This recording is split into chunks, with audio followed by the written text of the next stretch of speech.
Story 1.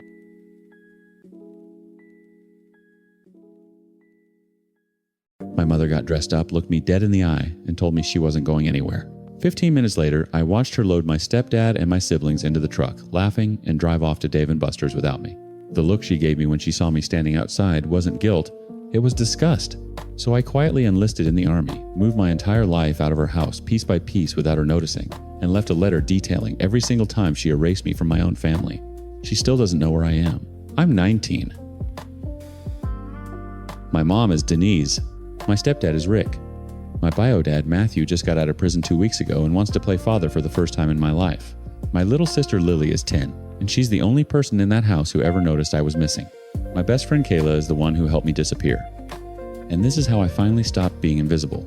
The thing people don't understand about being invisible is that it doesn't happen all at once. Nobody wakes up one morning and decides you don't exist. It's slower than that. It's 1,000 tiny cuts dressed up as normal life until one day you realize you've been bleeding out in a house full of people who never once asked why you look pale. Denise had me at 17.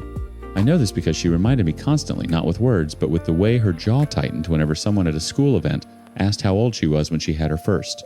I was the math that didn't add up to the life she wanted. Rick came along when I was 6. Married her when I was 8. Lily arrived when I was 9, and suddenly there was a version of family that made sense to Denise. A husband with a steady paycheck, a daughter with his last name, a house in a cul-de-sac with a 2-car garage. Then the little brother 4 years ago? The picture was complete. I was the rough draft she never deleted but stopped reading. It started with small things. Family photos where I was told to hold the camera. Dinners where my plate wasn't set until I walked into the kitchen, and Denise would say, "Oh, grab yourself one." Vacations planned for 4. Rick never said a word. That was his whole thing. He wasn't mean to me. He just wasn't anything times to me. He'd look at me the way you look at furniture that came with the house, acknowledged, tolerated, never chosen. The Dave & Buster's night was June 10th. I remember because I'd been tracking days on my phone calendar, marking every time they did something without me. Not because I was building a case. Because I needed proof I wasn't crazy. June 10th. Denise walked into my room, wearing that denim jacket she only pulls out for occasions. Full makeup, hair curled. I was sitting on my bed, scrolling through job listings on Kayla's old laptop. "You look nice," I said. "Where are you going?" She didn't even pause. Nowhere. Just felt like getting ready. I nodded. She left. 15 minutes later, I heard the garage door grind open and something in my chest told me to get up. I walked to the front window first, then outside, and there they were. Rick buckling the little brother into his car seat. Lily climbing into the back with her light-up sneakers. Denise tossing her purse into the passenger side. They were laughing about something. All 4 of them. The truck was running and the evening light hit them like a photograph somebody would frame. Then Denise saw me. I was standing on the front step barefoot, and the look she gave me, I've replayed it 100 times. It wasn't surprise. It wasn't guilt. Her upper lip curled slightly and her eyes went flat like I was a stain on the driveway she'd have to pressure wash later. She got in the truck and closed the door. Rick backed out without glancing my direction. When they came home 3 hours later, I was in my room with the lights off. Lily burst in first because Lily always burst in first. We went to Dave & Buster's, I got the highest score in the basketball game, and then we got milkshakes and Mom let me pick out new shoes at the mall. She was bouncing. She was happy. I smiled at her because that's what you do when a 10-year-old, she was 9 then, is radiating pure joy. You don't poison it with your own damage. That sounds awesome, Lil. Denise appeared in the doorway behind her. It was just the park, she said, flat. Corrective. Looking at me like she dared me to contradict her. I held her gaze for exactly 3 seconds. Then I looked at Lily, whose face had already shifted into confusion because even a 9-year-old knows when 2 truths are fighting. "Glad you had fun," I said. "I'm gonna get some sleep." I closed the door. I sat on the edge of my bed. I pressed my palms into my eyes until I saw white, and I made a sound I'd never made before, something between a laugh and a fracture. I didn't cry. I was past crying. Something structural had just given way, the load-bearing wall between times maybe she doesn't realize times and times she knows exactly what she's doing. Asterisk. The next morning I called Kayla. "I need to get out." "Okay," she said. "No questions." "That's Kayla. My grandpa's been asking about you. He says the Army's recruiting hard right now. Her grandfather served 22 years. He told me once over burnt burgers at a 4th of July cookout that the Army was the first place anyone ever expected him to show up. They count you, he'd said. Every morning they count you. I went to the recruiting office on June 14th. Scored well on the ASVAB. Signed papers that Denise didn't know existed. Then I started moving out. 1 box at a time. A duffel bag here, a backpack there. Kayla's garage became a storage unit. When Denise noticed my shelf looking thin, I shrugged. Sold some stuff for cash. She didn't follow up. Of course she didn't. And then Matthew called. 2 weeks out of prison, voice shaking, asking if I'd meet him. I almost said no. But something about standing in a half-empty room in a house that was never mine made me say, fine. Saturday. He cried the moment he saw me. I didn't call him Dad.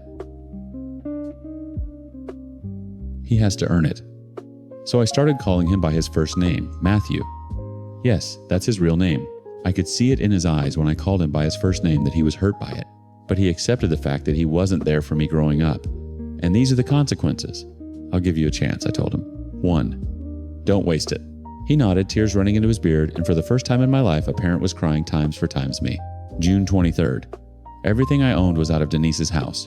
My room looked the same if you didn't open drawers. The letter was written 4 pages, front and back, every exclusion cataloged in black ink. Tomorrow was June 24th. Tomorrow I was gone. But first I had to say goodbye to Lily. The night of June 23rd, I sat on Lily's bedroom floor while she showed me a bracelet she'd made at day camp. Purple and white beads slightly lopsided with a plastic letter L dangling from the clasp. Her birthday was that weekend. She was turning 10. I'd already hidden her gift in Kayla's garage, a sketchbook, and a set of those markers she'd been eyeing at Target for months. I'd have to figure out how to get it to her. You're being weird, she said. I'm always weird. Weirder than normal weird. She tilted her head. She did that thing where she studied my face like she was reading a book with missing pages. 10 years old and already more perceptive than every adult in this house combined. I pulled my knees up. Lil, I got a job. A real one. And it means I'm going to be moving out. Her hand stopped threading beads. The silence in her room was different from the silence in mine. Hers was full of color, fairy lights, drawings taped to the walls, a stuffed elephant named Gerald she'd never admit she still slept with. Mine was full of absence. Moving out where? Somewhere good. Somewhere I need to be. Her bottom lip did that thing. That trimmer she fights because she's decided 10 is too old for crying. She lost the fight. Are you going to come visit us? Asterisk. Us. Asterisk, not me. Us. She included the little brother who was asleep down the hall and wouldn't remember any of this. She was already carrying people the way I'd been carrying people my whole life. Yes, I said. When I have the time, I will.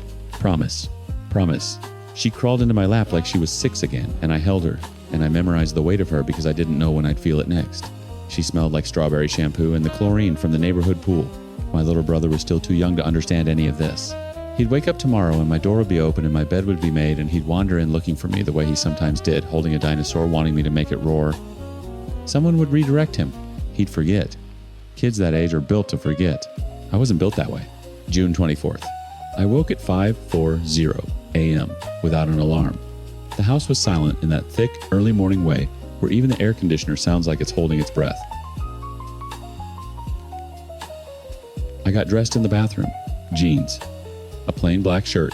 Sneakers I'd already broken in because Kayla's grandfather told me never to show up to anything important in new shoes. The letter was in my back pocket, folded into a square, so tight the creases had turned white. I walked through the house one last time. The kitchen, where my plate was never set. The living room where the family photos lived, Rick and Denise's wedding, Lily's first birthday, the little brother's hospital portrait. I was in exactly one frame, a school photo from 5th grade hung in the hallway near the bathroom where guests wouldn't linger. I left it there, let it haunt the wall. I placed the letter on the kitchen counter, leaned against the sugar jar where Denise would find it when she made her coffee. 4 pages, front and back. Every exclusion cataloged in black ink. The Dave & Buster's night. The vacations for 4. The plate I had to grab myself. The look on the driveway, that lip curl, those flat eyes. I didn't write it to hurt her. I wrote it because I needed one honest record that I existed in this house and what it cost me. I did not mention the army. She didn't earn that information. I stepped outside. The Uber was already waiting at the curb. Matthew had paid for it. His first act of fatherhood that cost him something, even if it was only $12.40. I checked the estimate the night before. I'd let him. The cul-de-sac was quiet. Sprinklers ticking across lawns. Rick's truck in the driveway, dew on the windshield. A house that looked from the outside like every house that makes people say times, what a nice family. Asterisk. I got in the car. The driver asked if I was heading to the bus station. I said yes. He asked if I was traveling far. I said far enough. Basic training started 4 days later. I'll skip the details because everyone's heard the stories, the yelling, the running, the sleep deprivation. What nobody tells you is the roll call. Every morning someone reads your name off a list, and you answer. And they mark you present. And if you don't answer, people come looking. The first time the drill sergeant called my name, my full legal name, loud enough to bounce off concrete, my throat locked. Not because I was scared, because it was the first time an institution had times required, times my existence. Not tolerated it. overlooked it, required it. I don't know if Denise has read the letter. I'm not there to see a reaction. For the first time in 19 years, that's not my problem to solve. Matthew calls every Sunday. I still call him Matthew. He still flinches slightly when I say it. But he accepted the fact that he wasn't there for me growing up, and these are the consequences. I told him I'd give him an opportunity to redeem himself. Let's see if he really is sorry and regrets not being there for me. He's on probation with the state, and with me. Lily turned 10 this past weekend. I sent the sketchbook and markers through Kayla. She sent me a photo of Lily holding them up, grinning so wide her eyes disappeared. She'd made me another bracelet, purple and white. This time the letter dangling from it was an L. It was mine. I keep it in my locker. Every morning after roll call, I see it. And I think about a house in a cul-de-sac where nobody counts heads and a barracks where they count every single one. They count you. Every morning they count you.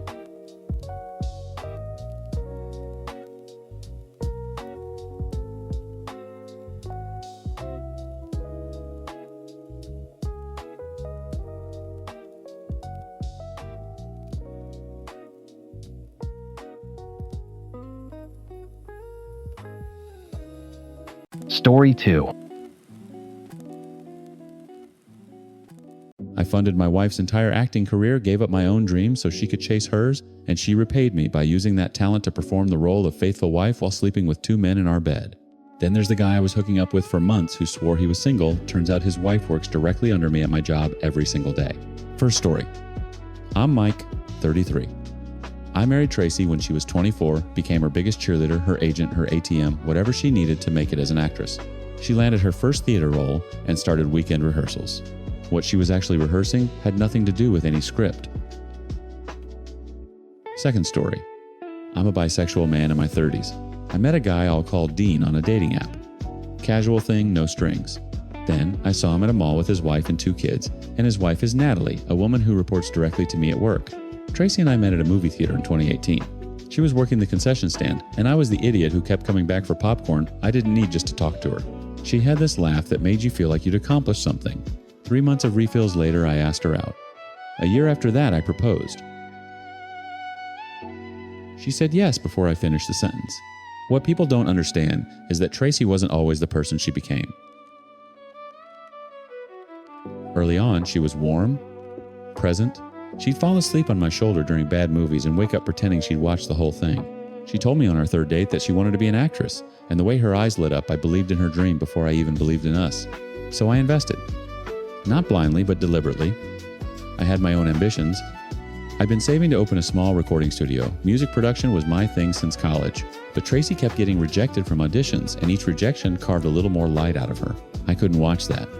I redirected the studio fund into acting classes, headshots, a vocal coach, a better wardrobe for callbacks. Eric, my best friend since high school, told me I was being stupid. You're building her a ladder, Mike. What happens when she climbs it and doesn't look down? I told him he was cynical. That's what I always told him. We agreed to postpone having kids. Tracy said she needed to establish herself first, and I respected that. I picked up extra freelance work to cover the gap while she went to workshops and open calls. I drove her to auditions 2 hours away. I read lines with her at midnight when she couldn't sleep.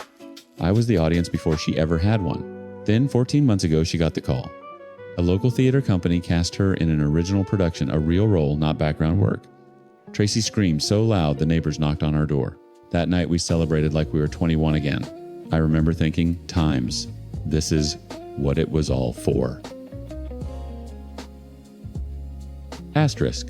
Rehearsals started on weekends, Saturday mornings, sometimes running into Sunday. I didn't question it. Why would I? This was the thing we'd sacrificed for. The changes were gradual. So gradual that if you weren't paying attention, and I wasn't not the way I should have been, you'd miss them entirely. First, the phone became an extension of her hand. She'd tilt the screen away when I walked past. Not dramatically, just enough. Then the texting at 1 a.m. I asked once who she was talking to. Jake. He's my co-star. We're running lines. Running lines at 1 in the morning? I let it go. The wardrobe shift came next. Tracy had always dressed well, but suddenly it was different. Shorter skirts, lower necklines, perfume I'd never smelled before. She started going to rehearsal, looking like she was going to a club. Our conversation shrank to logistics. What's for dinner? Did you pay the electric bill? I'll be home late. Eric noticed before I did. When's the last time she actually talked to you? Not texted, talked. I couldn't answer. One night I tried to initiate something in bed. Tracy rolled over and said she was exhausted from rehearsal. Fair enough. But I lay there staring at the ceiling and something shifted in my chest. A hairline crack I tried to ignore. I brought it up the following weekend. Carefully. I said, I felt like we were drifting. Tracy's reaction was surgical. Her eyes softened. She took my hands. She said, baby, I'm just stressed. This role is everything I've worked for. You know that better than anyone. Then she kissed my forehead and delivered the line I'll never forget. Only a foolish woman would cheat on you, Mike. And I believed her. Because she was a good actress. The best I'd ever seen.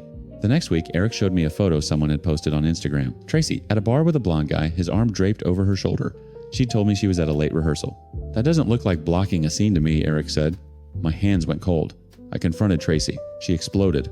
That's Chris from the cast. We all went out after rehearsal. You're going to police who I stand next to now. She turned it on me so fast I ended up apologizing. But the crack was widening. I couldn't sleep. I started checking the phone bill, dozens of calls to one number, some lasting over an hour. I Googled the number. No name attached. I hired a private investigator. A quiet guy in his 40s who looked like he'd heard every version of this story and none of them surprised him anymore. He didn't judge. He just asked for dates, times, and a photo of Tracy. Within 2 weeks, he had documentation. Tracy and the blonde Chris meeting at a coffee shop that turned into his car that turned into a makeout session in a parking garage. Photos time-stamped. Then the overnight, Tracy told me she was going to a friend's birthday party and would crash there. The PI followed her straight to Chris's apartment. She didn't leave until 11 the next morning.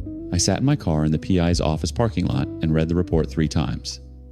Every photo felt like a knife wound I'd already been carrying without knowing where the blood was coming from. Now that I think of it, I should have started my investigation from the moment our communication dropped and she upgraded her wardrobe. But is that how marriage is meant to be? Suspect your spouse every time something shifts? I wasn't a simp who over-pampered Tracy or anything.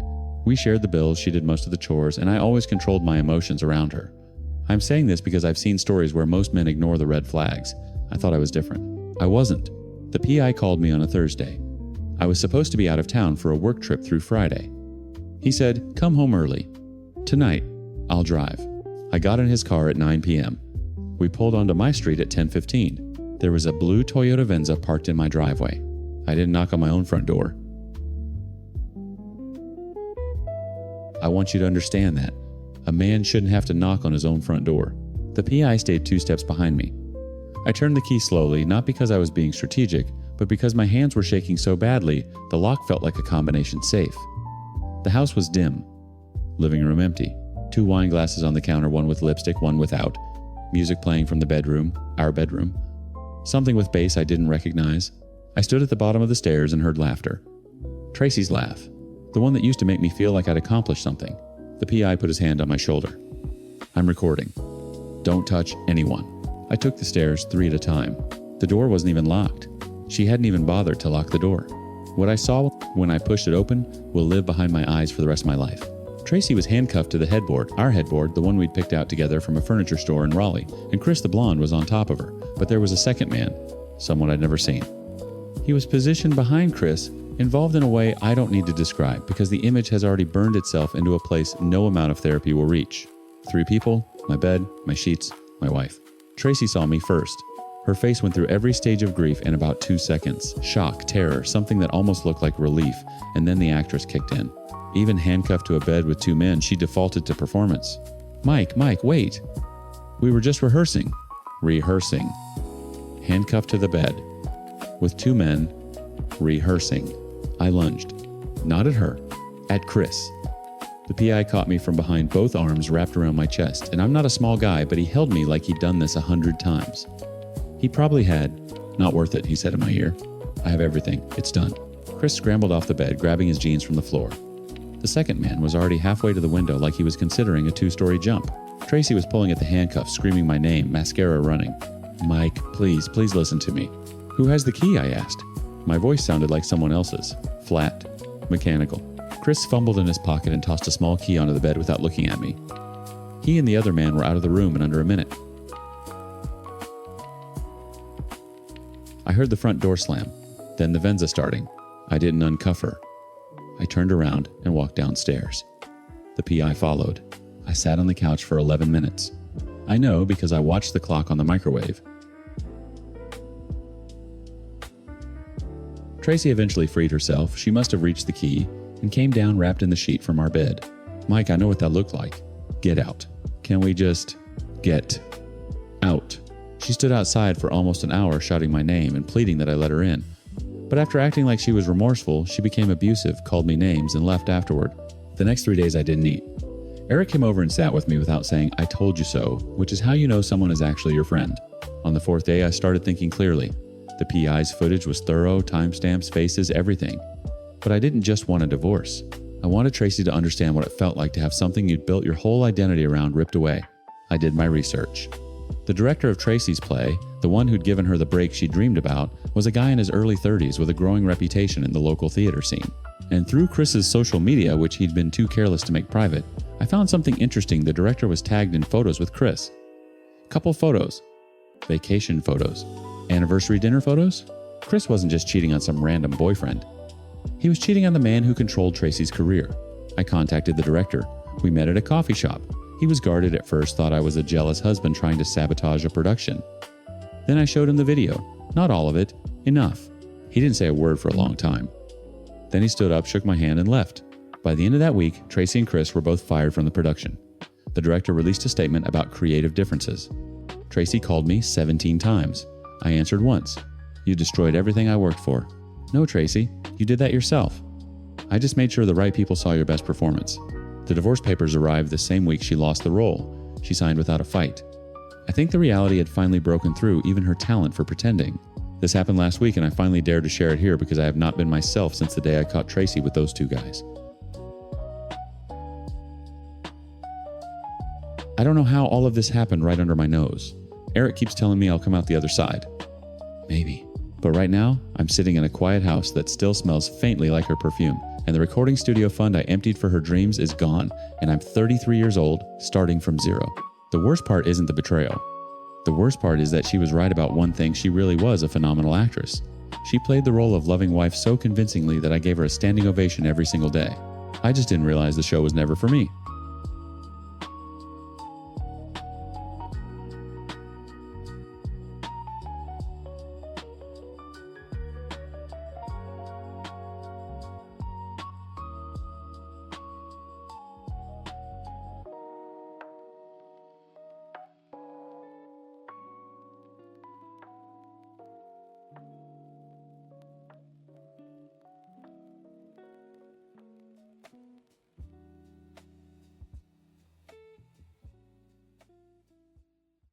Story 3. My husband let his sister turn my dead baby's nursery into her baby shower venue. And when I broke down crying in front of a room full of strangers, she looked me in the eye and said, "It's not her fault I couldn't produce a child."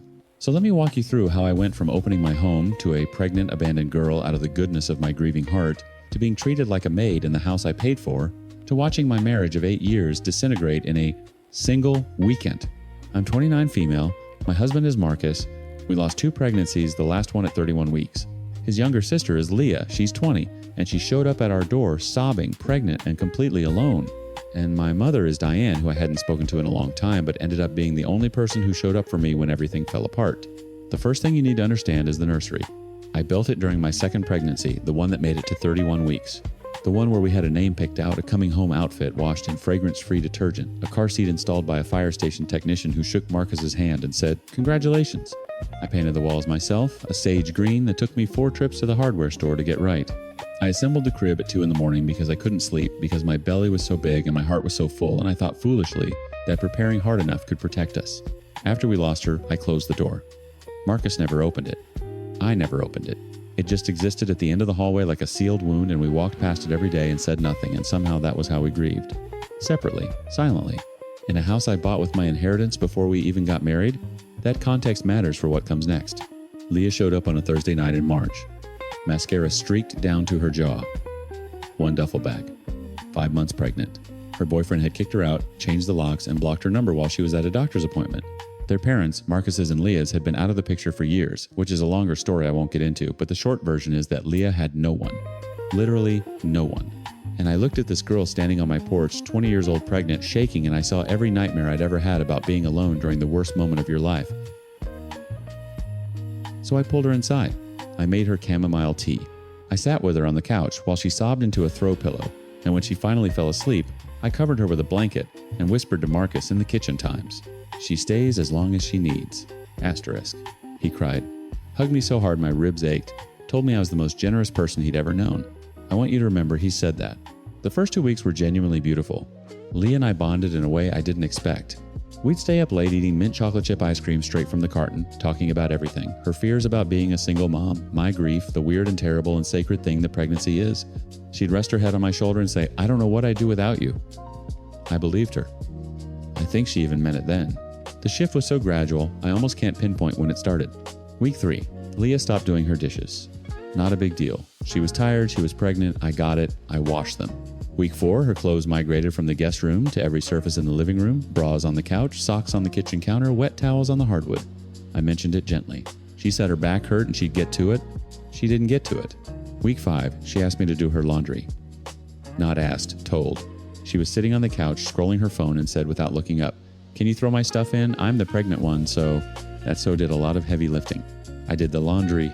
I started labeling my food in the fridge because entire meals I'd prepped for the week would vanish overnight. I'd open the fridge Monday morning and find my containers empty, not even rinsed, stacked back on the shelf like a taunt. When I brought it up, Leah said she had cravings and couldn't control them. Marcus said, "She's pregnant, babe. Just buy more." Asterisk. She's pregnant. Asterisk. Those 2 words became the lock on every conversation. Leah left hair in the shower drain. She's pregnant. Leah took over the living room TV for 12 hours a day. She's pregnant. Leah snapped at me for vacuuming too loudly at noon. On a Saturday, she's times pregnant. Asterisk. And I kept swallowing it. Because I knew what it felt like to be pregnant and terrified. Because I knew what it felt like to lose that. Because some broken part of me believed that if I could just take care of this girl and this baby, maybe the universe would notice. Maybe it would count for something. Marcus, meanwhile, was becoming someone I didn't recognize. He hovered over Leah, constantly drove her to every appointment, assembled a registry with her, talked about the baby with an excitement I hadn't seen since we'd lost ours. It hit me one night watching them huddle over her phone, picking out stroller colors that he wasn't helping his sister. He was reliving something, replacing something, and he couldn't see it because he'd never once sat with his grief long enough to look it in the face. By week 7, I was cleaning the house I owned like it was someone else's, cooking meals that got eaten without thanks, doing laundry that wasn't mine, sleeping next to a man who hadn't asked me how I was in over a month. Then one morning, Leah knocked on our bedroom door and said she wanted to talk about the baby shower. She said she wanted to have it here at the house. She said she'd already picked a date. And she said she had the perfect room in mind for the gifts and the main setup. My stomach dropped before she even finished the sentence. She was looking right at me when she said it. Right at me when she pointed down the hallway toward the closed door at the end. I said no. I said it clearly standing in the hallway with my coffee going cold in my hands, and I watched Leah's face cycle through surprise, confusion, and something harder underneath something that looked like calculation. "It's just sitting there," she said. "It's not being used." I said, "No, Leah." Marcus appeared behind me. I felt him before I saw him, his hand on my shoulder, his voice already tuned to that frequency. I'd come to dread gentle, reasonable, designed to make me feel like the problem. "Babe, maybe we could just..." And that was supposed to be the end of it. The baby shower was scheduled for a Saturday. Leah told me she'd moved it to a friend's apartment. She said it casually, almost sweetly, and I felt a wash of relief so strong it made me dizzy. I offered to help set up. She said no, she had it handled. She left that morning with Marcus, who was driving her, and I stood in my quiet house and breathed for what felt like the first time in weeks. I took a bath. I made lunch. I read 40 pages of a novel I'd started before any of this. At around 3 o'clock, I heard the front door open and the unmistakable sound of a crowd. Voices, laughter. A dozen people, maybe more, streaming into my living room with gift bags and balloons. Leah, in the center of it all, radiant, one hand on her belly, the other gesturing people inside like she owned the place. I came downstairs in sweatpants and wet hair. "What is this?" "The venue fell through," Leah said brightly. "Last minute. You don't mind, right?" I minded. But there were 15 strangers in my living room already unwrapping paper plates, and Marcus was setting up a speaker on my kitchen counter, and the social pressure of it was so perfectly engineered that I just stood there. Then I heard footsteps above me. Not one set, several. Going up my stairs, down my hallway, toward the closed door. I moved so fast I knocked a gift bag off the banister. I took the stairs 2 at a time and turned the corner, and the door was open. The door was times open, asterisk. The sage green walls, the crib I'd assembled at 2 in the morning. The mobile with the little wooden stars I'd picked because they reminded me of the night sky the week we found out we were having a girl. All of it flooded with light and strangers. Someone had hung a banner across the crib. Asterisk. Welcome baby times in gold glitter script taped directly to the wood I'd sanded by hand. A woman I'd never met was holding up a onesie against the crib rail cooing. Another was taking photos. There were gift bags piled on the changing table where I'd stacked diapers we never used. "Oh my God, this setup is Time's adorable time," someone said.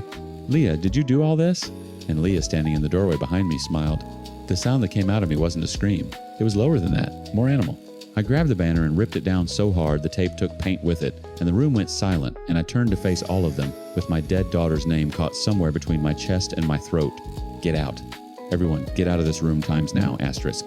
They scattered. Leah didn't move. She stood in the doorframe with her arms crossed beneath her belly, and her face had that expression I'd been too generous to name for weeks.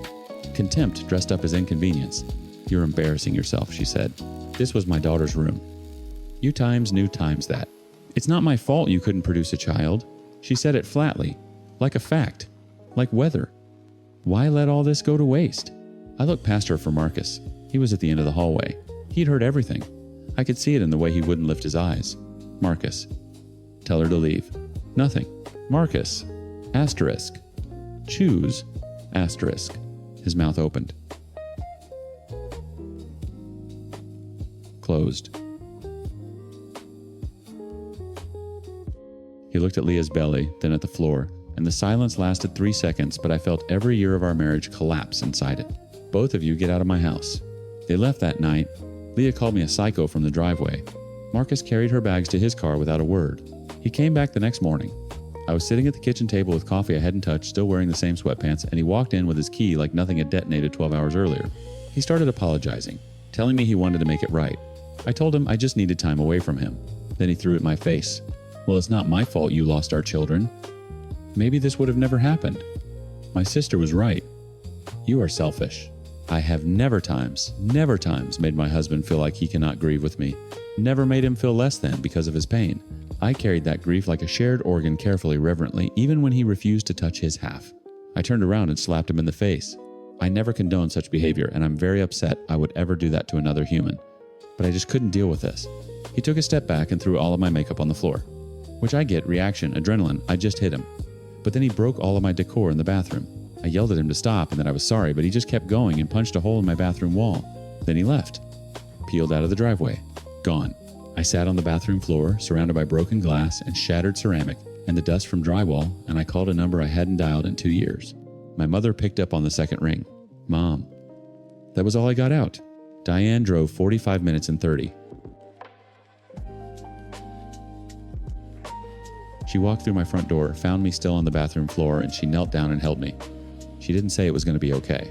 She didn't ask what happened. She just held me until I stopped shaking.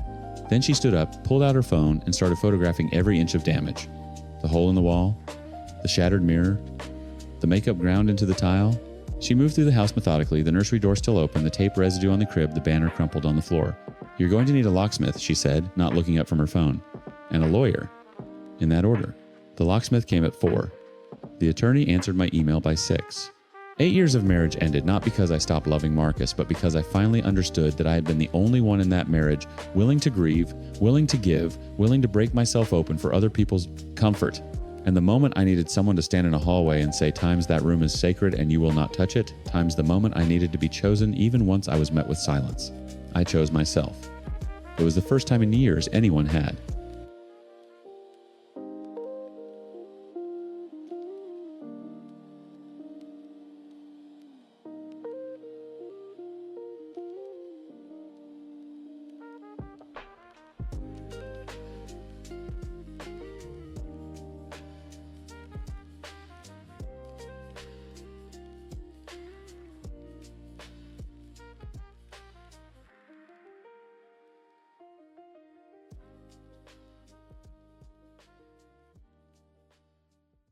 Story 4.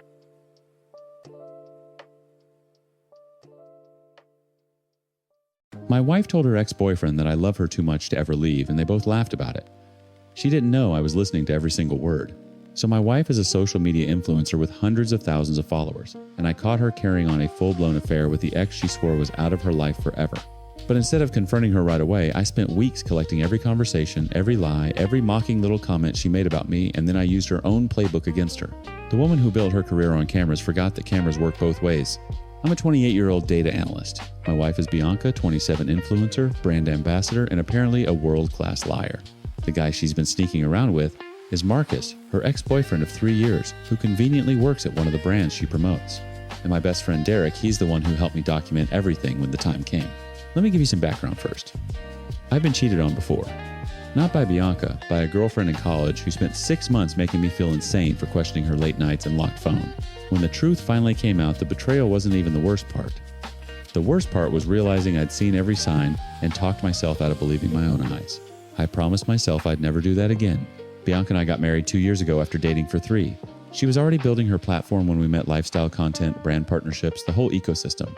I didn't mind being part of it. She'd film us cooking together, doing couples Q&As, little date night vlogs. Her followers ate it up. Couple goals, they'd comment. He looks at her like she's the whole universe. And honestly, I did. I was in love with the version of Bianca she showed me, and I thought that version was real. About a year into our marriage, Marcus resurfaced. They dated for 3 years before me, and she always described the breakup as mutual but messy. When his name popped up in her DMs because he'd gotten hired at one of the brands she promoted, she showed me the message herself. Unprompted. "Look, babe, small world," she said, rolling her eyes. I asked if it would be weird. She kissed my forehead and said, "He's nobody. That chapter's been closed for years." I believed her. Because I wanted to. 4 weeks ago, Bianca started working from home more frequently. New content strategy, she said, more authentic, less studio polished. I work remotely too, so in theory, this should have brought us closer. More lunches together, more random coffee breaks, more of the easy intimacy that makes a marriage feel alive. Instead, something shifted. It started small. I'd walk into the living room and she'd switch apps so fast her thumb blurred across the screen. I'd come up behind her at her desk and she'd slam her laptop shut, then laugh it off. "Surprise collab, babe. Can't spoil it." The first time I shrugged. The second time my stomach tightened. By the 5th time, that old alarm system, the one I'd built in college and never fully dismantled, was screaming. I brought it up gently. "You've been kind of guarded with your phone lately. Everything okay?" And here's what got me. She didn't get defensive. She overcorrected, handed me her phone with this open-winded expression, scrolled through her recent texts like she was presenting evidence of her own innocence. "See nothing. You can look at anything you want." Every conversation was clean, sanitized. The kind of clean that doesn't happen naturally. That's when I knew. A week later, we went to a get-together with some of her influencer friends. Bianca spent the entire dinner texting under the table. Between bites, between sentences, sometimes mid-sentence. Her friend Tara asked her a question, and Bianca didn't even hear it, just sat there smiling at her screen with a softness I hadn't seen directed at me in weeks. When she caught me watching, she locked the phone and said, "Sorry, brand, emergency." That night, after she fell asleep, I made a decision. Not an emotional one, a calculated one. I'm a data analyst. Pattern recognition is literally what I do for a living. So I installed a mirroring app on both our phones, hers during a shower the next morning, mine as the receiving end. Everything synced. Messages, call logs, app, activity. Within 48 hours, I had the full picture. Bianca was in daily contact with Marcus. Not professional contact. The messages were intimate, explicit, laced with inside jokes and pet names. I guess their love rekindled when he came back into the picture. They'd been seeing each other for at least 2 months. He knew my work schedule. He knew which days I had late meetings. He knew when I went to the gym. But the call, the intercepted call, that's what broke something inside me permanently. It was a Tuesday afternoon. Bianca told me she forgot to grab groceries and needed to run out. I watched her drive away, then opened the mirroring app and listened in real time as she called Marcus from the parking lot of a Whole Foods she never walked into. They talked for 22 minutes. She complained about having to perform for me. Marcus laughed and called me the safety net. And then Bianca said the words that I will hear for the rest of my life.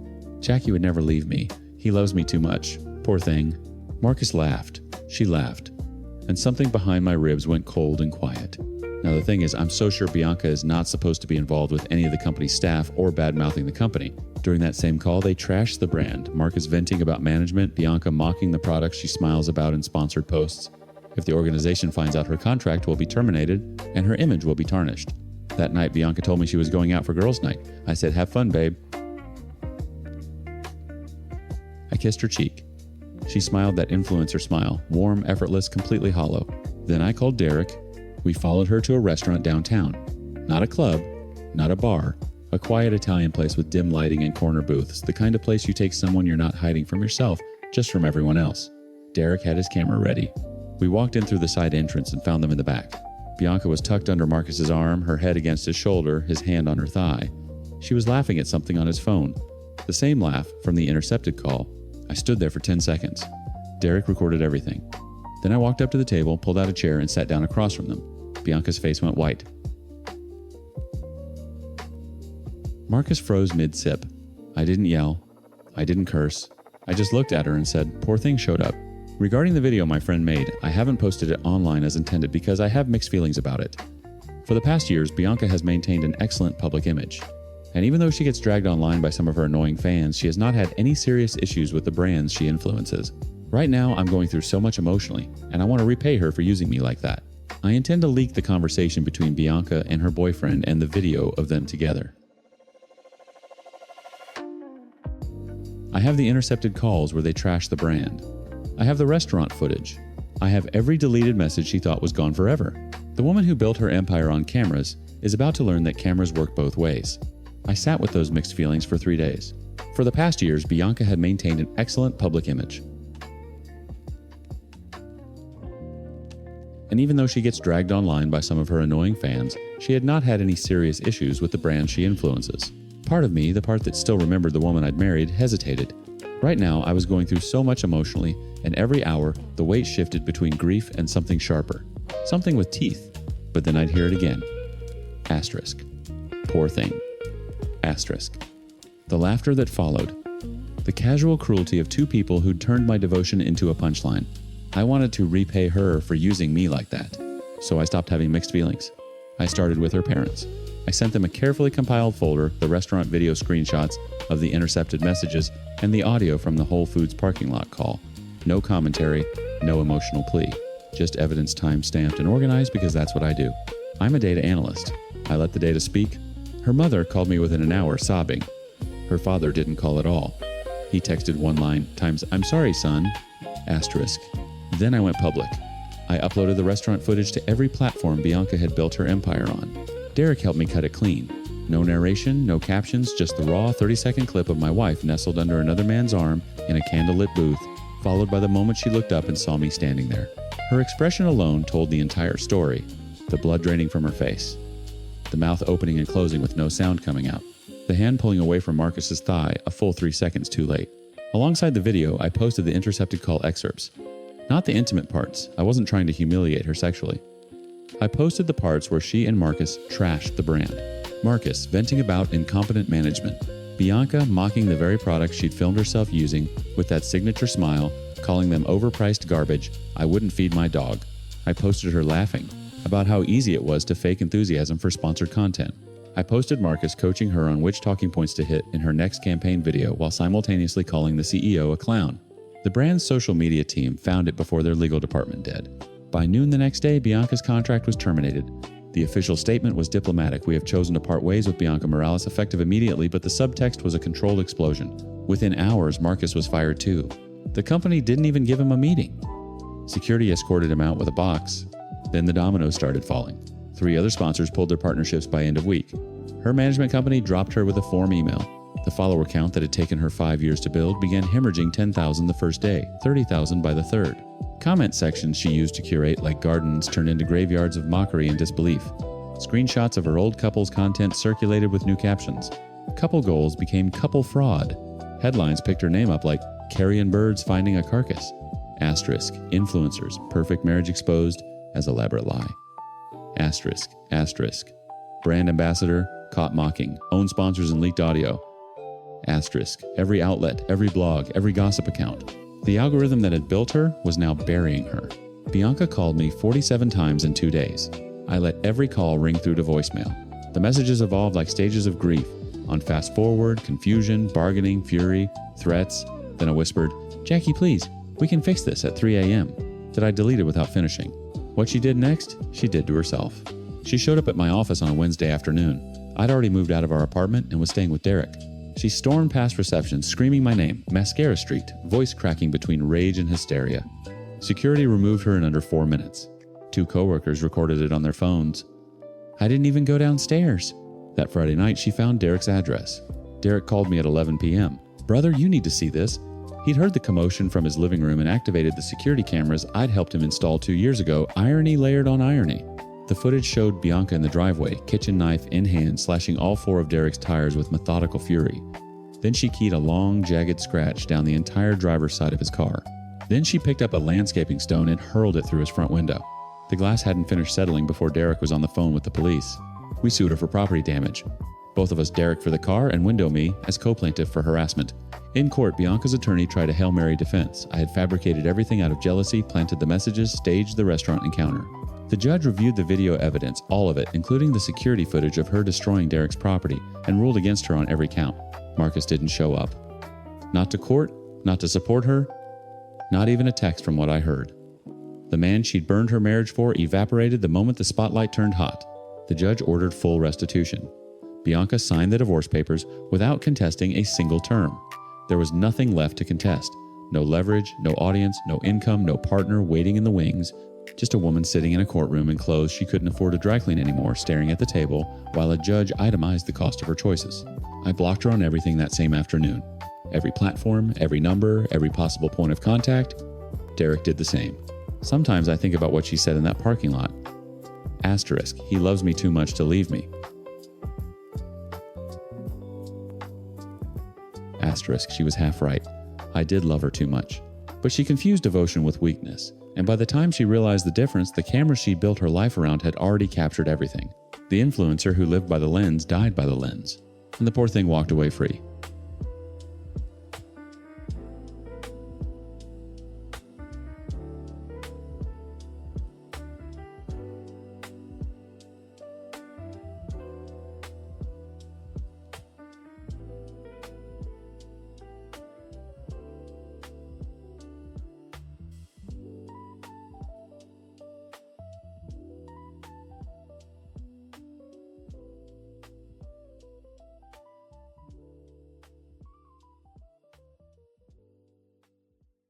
Story 5.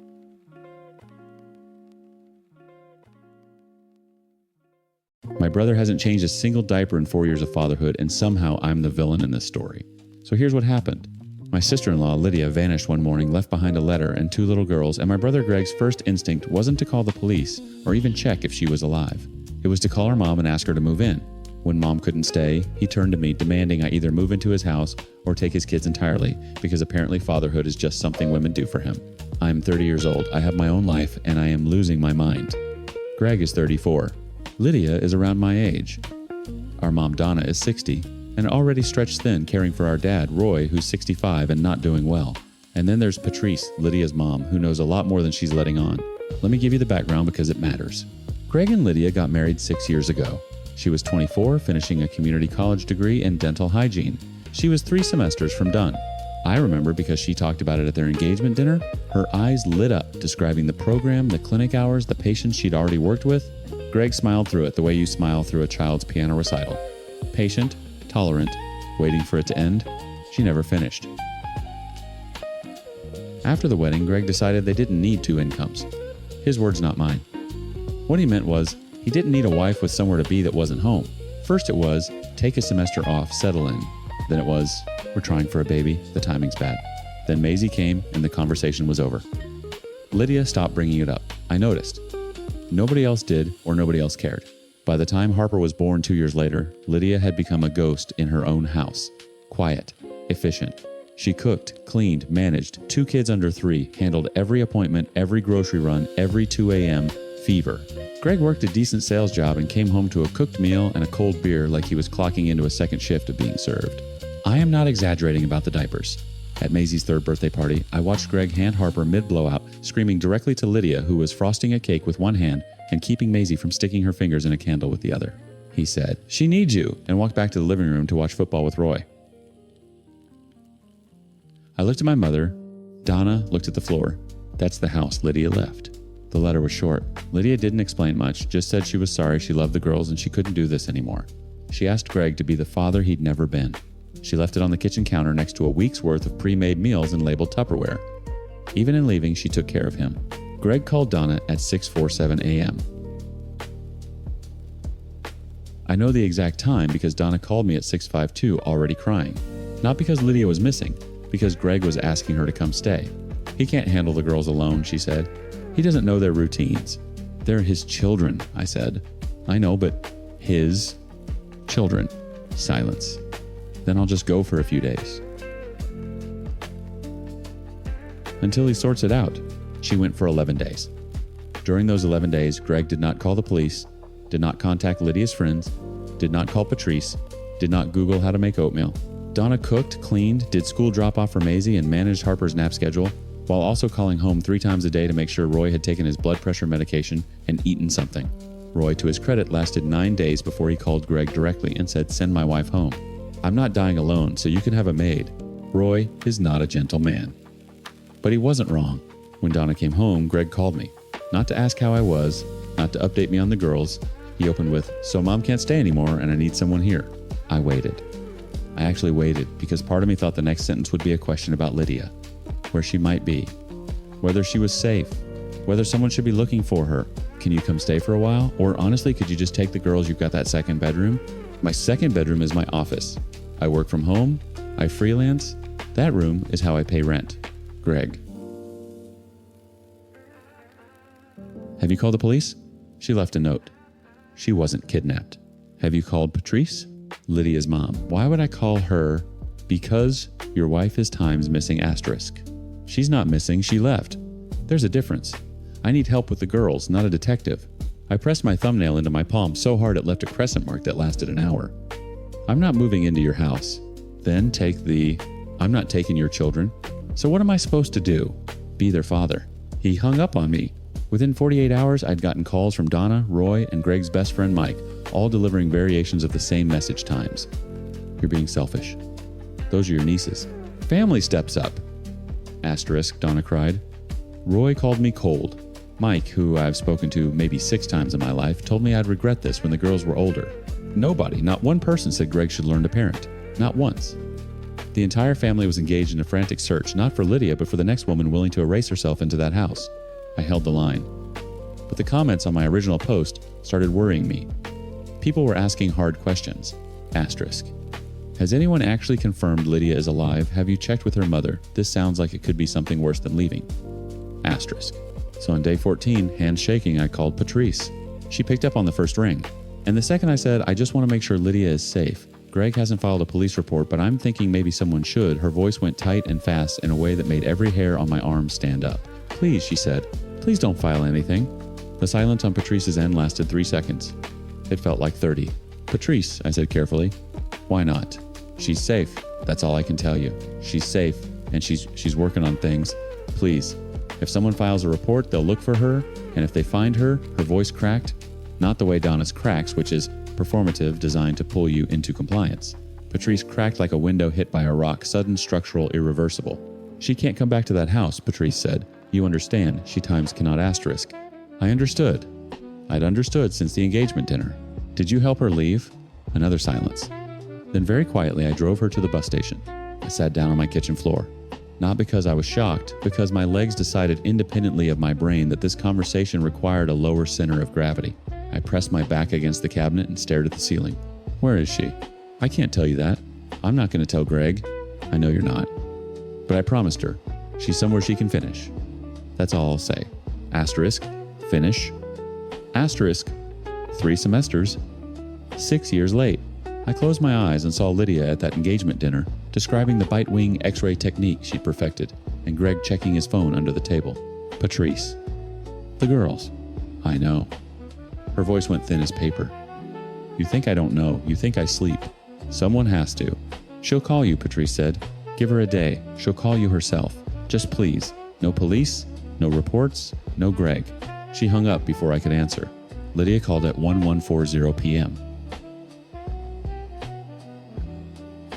The next night, from a number with an area code I didn't recognize. I was still awake. I'd been awake since Patrice's call, more or less running every scenario through my head, like cards through a shuffler. None of them came up clean. It's me, she said. Her voice was different. Not broken, not hollow. Asterisk. Stripped. Asterisk. Like someone who'd sanded off every unnecessary layer and was speaking from raw wood. Are you okay? I'm enrolled. Started Monday. I have a room. I have a job at a grocery store, deli counter, 22 hours a week. I'm okay. She said it like a list.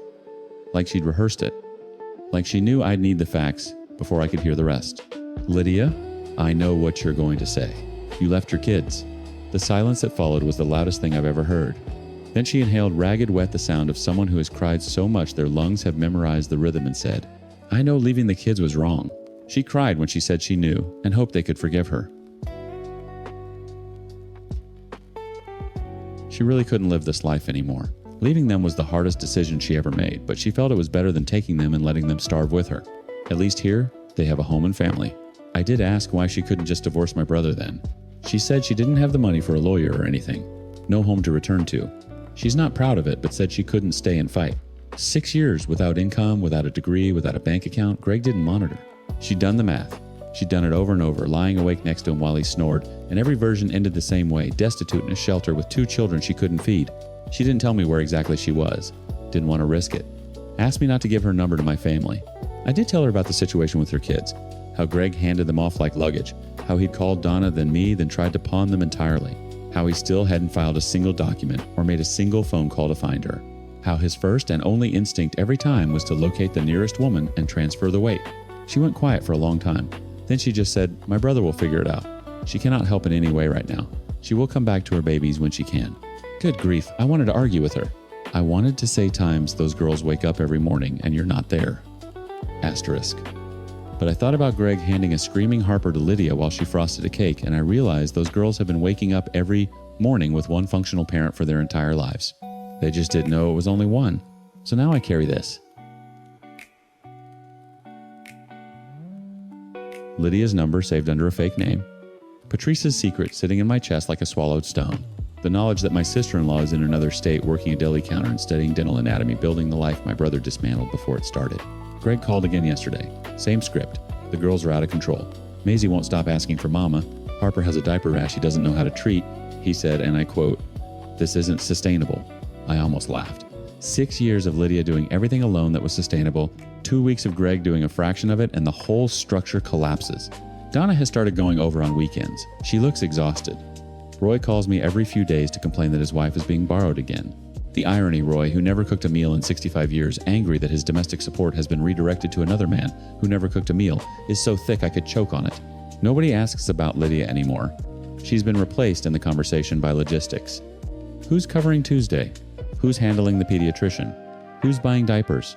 The family has moved from times where is she times to times, who's next times, without ever passing through times why did she go? Asterisk. And I sit here holding a burner phone number in a secret, and the growing unbearable understanding that nothing in this family will change. Greg will not become a father. He will find another woman, a girlfriend, a neighbor, a church volunteer, and the cycle will reset. Maisie will grow up watching it. Harper won't remember anything else. Lydia asked me not to tell, so I won't. But I needed to tell someone.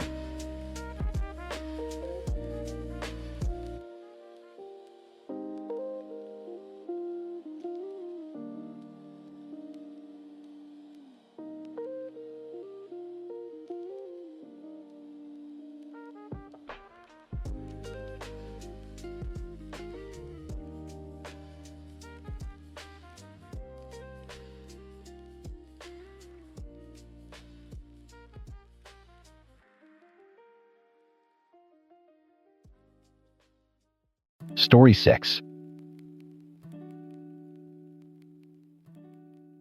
She proposed to me at my own birthday party, got down on one knee in front of my entire family, and 2 days later I found out the baby wasn't even mine.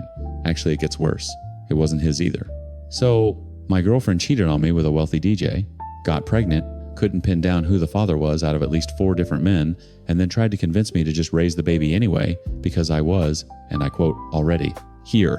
When I refused, her entire world collapsed, like the house of cards she'd been building for months. I'm 27 male. My girlfriend was me at 25, and I genuinely believe she was the first woman who ever loved me with her whole heart. Then there was the DJ, some rich guy in his 30s who funded me as designer lifestyle until he realized he wasn't the only one funding it. This is how it all started. Mia and I met through mutual friends at a cookout 2 summers ago. She was the kind of woman who made you feel like the only person in the room. Not in a flashy way, she'd just listen. Really listen. She'd remember the small things I said weeks later and bring them up like she'd been holding them close. After a string of relationships where I felt like I was performing for women who were always halfway out the door, Mia felt like finally coming home. We moved in together after 6 months. Too fast maybe, but everything with her felt urgent and right. We talked about building something real, and within a year, we decided to open a small food truck together. We pooled our savings mine from years of working in logistics, hers from bartending, and for 3 months it actually worked. Then it didn't. Equipment costs spiraled. Permits got delayed. A supplier ghosted us with $2,000 of our money. By the time we shut it down, we were broke in a way that made your chest tight every time you opened your banking app. That's when Mia said she'd pick up a second job. She landed a position as a mixologist at this upscale restaurant downtown. The kind of place with dim lighting and $40 cocktails and men in watches that cost more than my car. I was proud of her. I told her that. She smiled and said, "I'm doing this for us." The first month was fine. She'd come home tired, smelling like citrus and expensive cologne from the clientele, and we'd eat leftovers on the couch and fall asleep watching something stupid on Netflix. Normal. Hours. Then the shifts got longer. She started coming home at 2, 3 in the morning. Some nights she didn't come home at all. The manager asked me to close, she'd say. Or I crashed at my coworker Steph's place because I was too tired to drive. I never questioned it. I'd just pull the blanket back for her when she finally slid into bed. Then the gifts started appearing. A Gucci handbag on the kitchen counter one Tuesday. I picked it up, turned it over. The leather was soft in a way that whispered money. "Where'd this come from?" "Tips have been insane lately," Mia said without looking up from her phone. I treated myself. A week later, Louboutin heels, then a Cartier bracelet, then a new phone. Each time I raised an eyebrow, she had an answer ready. A bonus. A gift from a generous female customer who loved her drinks. A sale she'd found online. The explanations came so smoothly that doubting them felt like doubting her, and doubting her felt like being the kind of jealous, insecure man I'd promised myself I'd never become. So I swallowed it. Every single time. One evening, I picked up her phone to check the time mine was dead, and a WhatsApp notification slid down from the top of the screen. No name saved, just a number. The preview read, "Times. Wore that dress for me tonight, asterisk." My stomach dropped like an elevator with its cables cut. I opened the chat. The messages went back weeks. Photos of Mia in outfits I'd never seen. Photos of a penthouse balcony overlooking the city. Voice notes I couldn't bring myself to play. And a name she used for him in conversation, a DJ so well known in our city that even I recognized it. He'd been buying her everything. The bags, the shoes, the bracelet, all of it. When Mia walked through the door that night, I was sitting at the kitchen table with her phone face up between us. She looked at the screen. Then she looked at me. And she laughed. Not nervous laughter. Not guilty laughter. She laughed like I'd told a joke she found mildly amusing. "You went through my phone. Who is he, Mia? He's nobody. He buys me things. That's it. That's it. He buys me things and I let him. That's the arrangement. You want me to feel bad about that?" She picked up the phone and dropped it in her purse. "We're broke. Remember? Or did you forget whose food truck idea put us here? That one landed exactly where she aimed it. So, you'd rather have his gifts than what? Your pride?" She tilted her head. "Baby, his gifts pay our bills. Your pride doesn't." I packed a bag that night and drove to my cousin's apartment across town. I didn't cry. I just drove with both hands on the wheel and a hollow ringing in my ears, like something had detonated inside my skull. Distancing myself from her like that was not something I was used to. A second week passed, and I still didn't hear from her. Meanwhile, she constantly posted on Facebook and WhatsApp and didn't look like she missed me. In the third week, just when I decided to go back home and confront her, Mia called me. When she called me, she sounded very different and asked me to come home so we could iron things out between us. Eventually, I went home that day, and as soon as I stepped inside her house, she hugged me tightly. Once we settled down, Mia began to tell me how selfish and stupid she had been, and she was sorry for hurting my feelings with her actions. She told me she returned all the gifts because she realized what we had was worth more than any expensive gift. I was so relieved to hear that, and I held her face in my hands and told her we'd figure everything out together. Then she told me she was pregnant. She said it softly like a confession, and a gift wrapped into one sentence. My eyes blurred. I pulled her into me so tight I could feel her heartbeat against my ribs. A baby. Our baby. This was the reset. This was the universe telling us the worst was over. Over the next few weeks, Mia became the woman I'd fallen in love with, multiplied by 10. She cooked for me. She planned nursery colors. She told my mother before I could. And on the night of my 27th birthday, in front of my parents, my cousins, my closest friends, she got down on one knee with a ring she said she'd been saving for and asked me to marry her. The room erupted. My mother cried. I said yes before she even finished the question. 2 days later, I was lying in bed when I heard Mia whispering into her phone in the bathroom. She ended the call the second the door creaked open. "Who was that?" "Wrong number," she said. She smiled. But her hands were shaking. That night after she fell asleep, I reached for her phone. Her passcode hadn't changed. Part of me wondered if she'd forgotten to update it or if she simply didn't think I'd ever look again. The arrogance of that almost stopped me. Almost. I opened WhatsApp. The DJ's number was still there, but now it had a name saved. Just initials. I tapped it. The first message I read was from him times, so he actually said yes to the proposal, asterisk. Mia's reply times, told you he would. He's not going anywhere now. Asterisk. I scrolled. My thumb moved slow, deliberate the way you'd turn pages of something you know is going to gut you, but you need to see every word. The conversation laid it out like a blueprint. The pregnancy wasn't mine. It was the DJ's. Mia had known for weeks before she called me back to the apartment. She'd gone to him first, told him. He'd offered money but made it crystal clear he wasn't leaving his lifestyle for a baby. So Mia pivoted.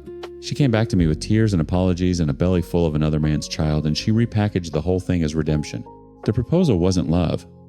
It was a padlock. There were voice notes. I played one with the volume barely above silence, her phone pressed to my ear while she slept 3 feet away. His voice times, as long as he thinks it's his, I'll send what I send. But keep my name out of it. Asterisk. Her voice casual, almost bored times. He won't ask questions. He's not that type. Asterisk. He's not that type. I set the phone down on the nightstand screen facing down. I stared at the ceiling for a long time. The fan turned in slow circles. Mia's breathing was steady beside me, the kind of deep, unbothered sleep that belongs to someone who believes their plan is working. I didn't wake her. I didn't confront her. I got up, walked to the kitchen, drank a glass of water standing over the sink, and went back to bed. For the next 3 weeks, I was a ghost wearing my own skin. I went to work. I came home. I sat across from her at dinner while she talked about baby names and wedding venues, and I nodded in all the right places. She'd reach for my hand and I'd let her take it. But something behind my eyes had gone dark, and she started to notice.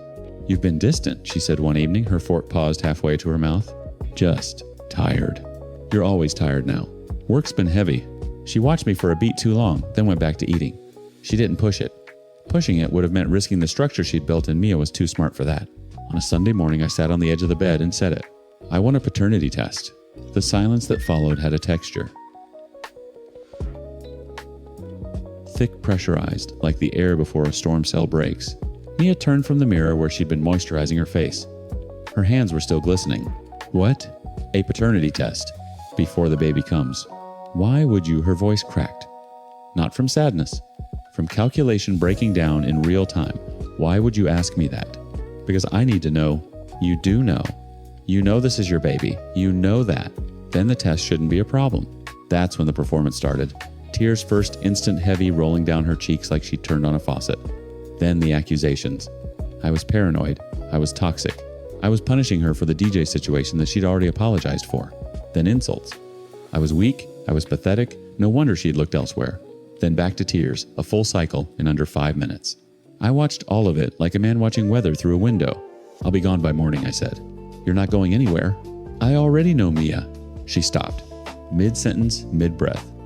Her mouth stayed open, but nothing came out. I watched the exact moment she understood that the walls she'd built weren't keeping me in anymore. They were closing in on her. That night I packed while she sat on the couch staring at nothing.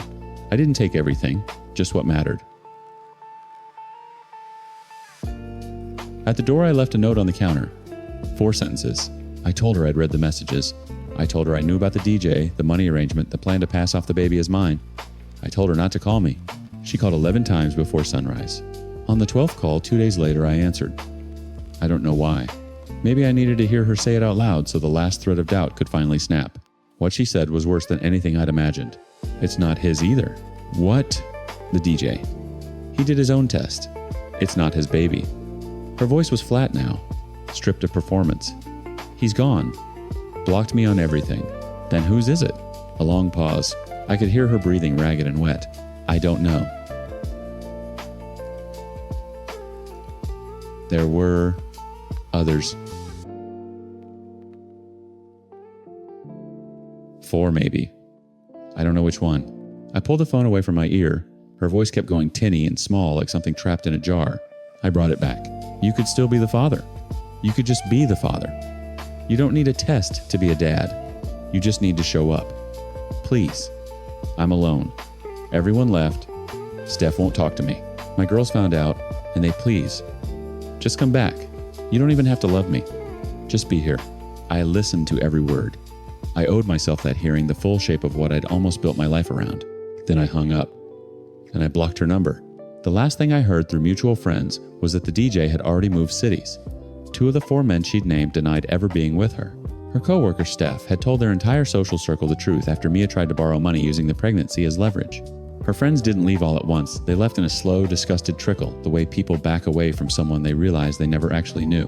Mia was left exactly where her own architecture led, alone, unemployed, pregnant, by a man she couldn't identify with. Every safety net she'd woven from other people's trust finally unraveled beneath her. I think about it sometimes. Not her. The version of me that sat at that kitchen table the first time and swallowed the lie because the alternative meant admitting that the one person who felt like home was just a house with no foundation. That man doesn't exist anymore. I made sure of it.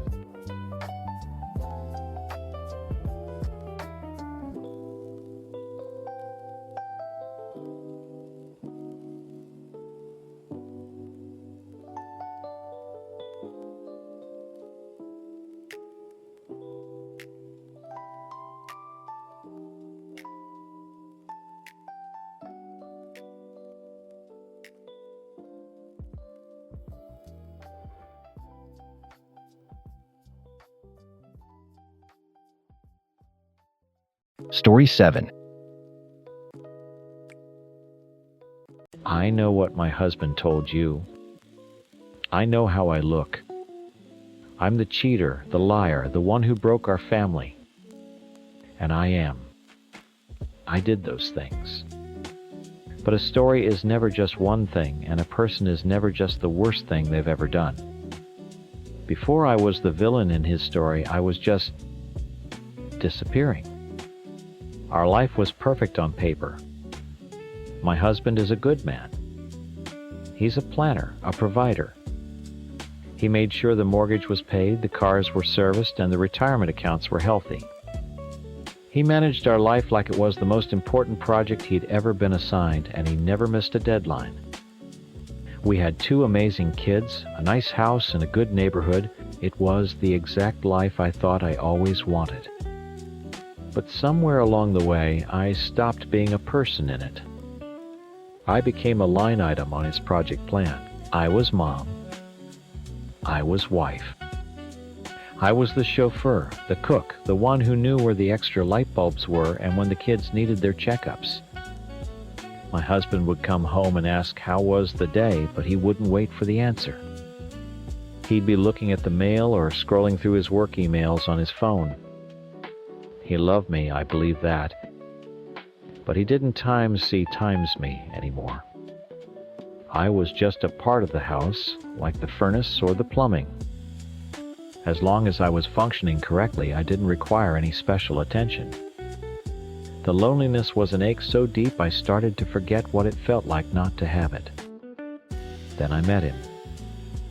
The AP. It wasn't dramatic. We were parents on the same committee at school. It started with just talking. He'd ask me about a book I was reading, and he would actually listen to what I thought about it. He remembered a stupid story I told about my childhood dog. He saw me. Not the mom, not the wife, just me. It felt like taking a deep breath after being underwater for years. The affair was a terrible, stupid mistake. I knew it was wrong every single second. But it was also the only thing that felt like it belonged to me. It was a secret, messy, selfish corner of the world where I wasn't just a role I was playing for everyone else. It was a desperate attempt to feel like a real person again. When my husband found out, the world ended. The look on his face, it shattered me.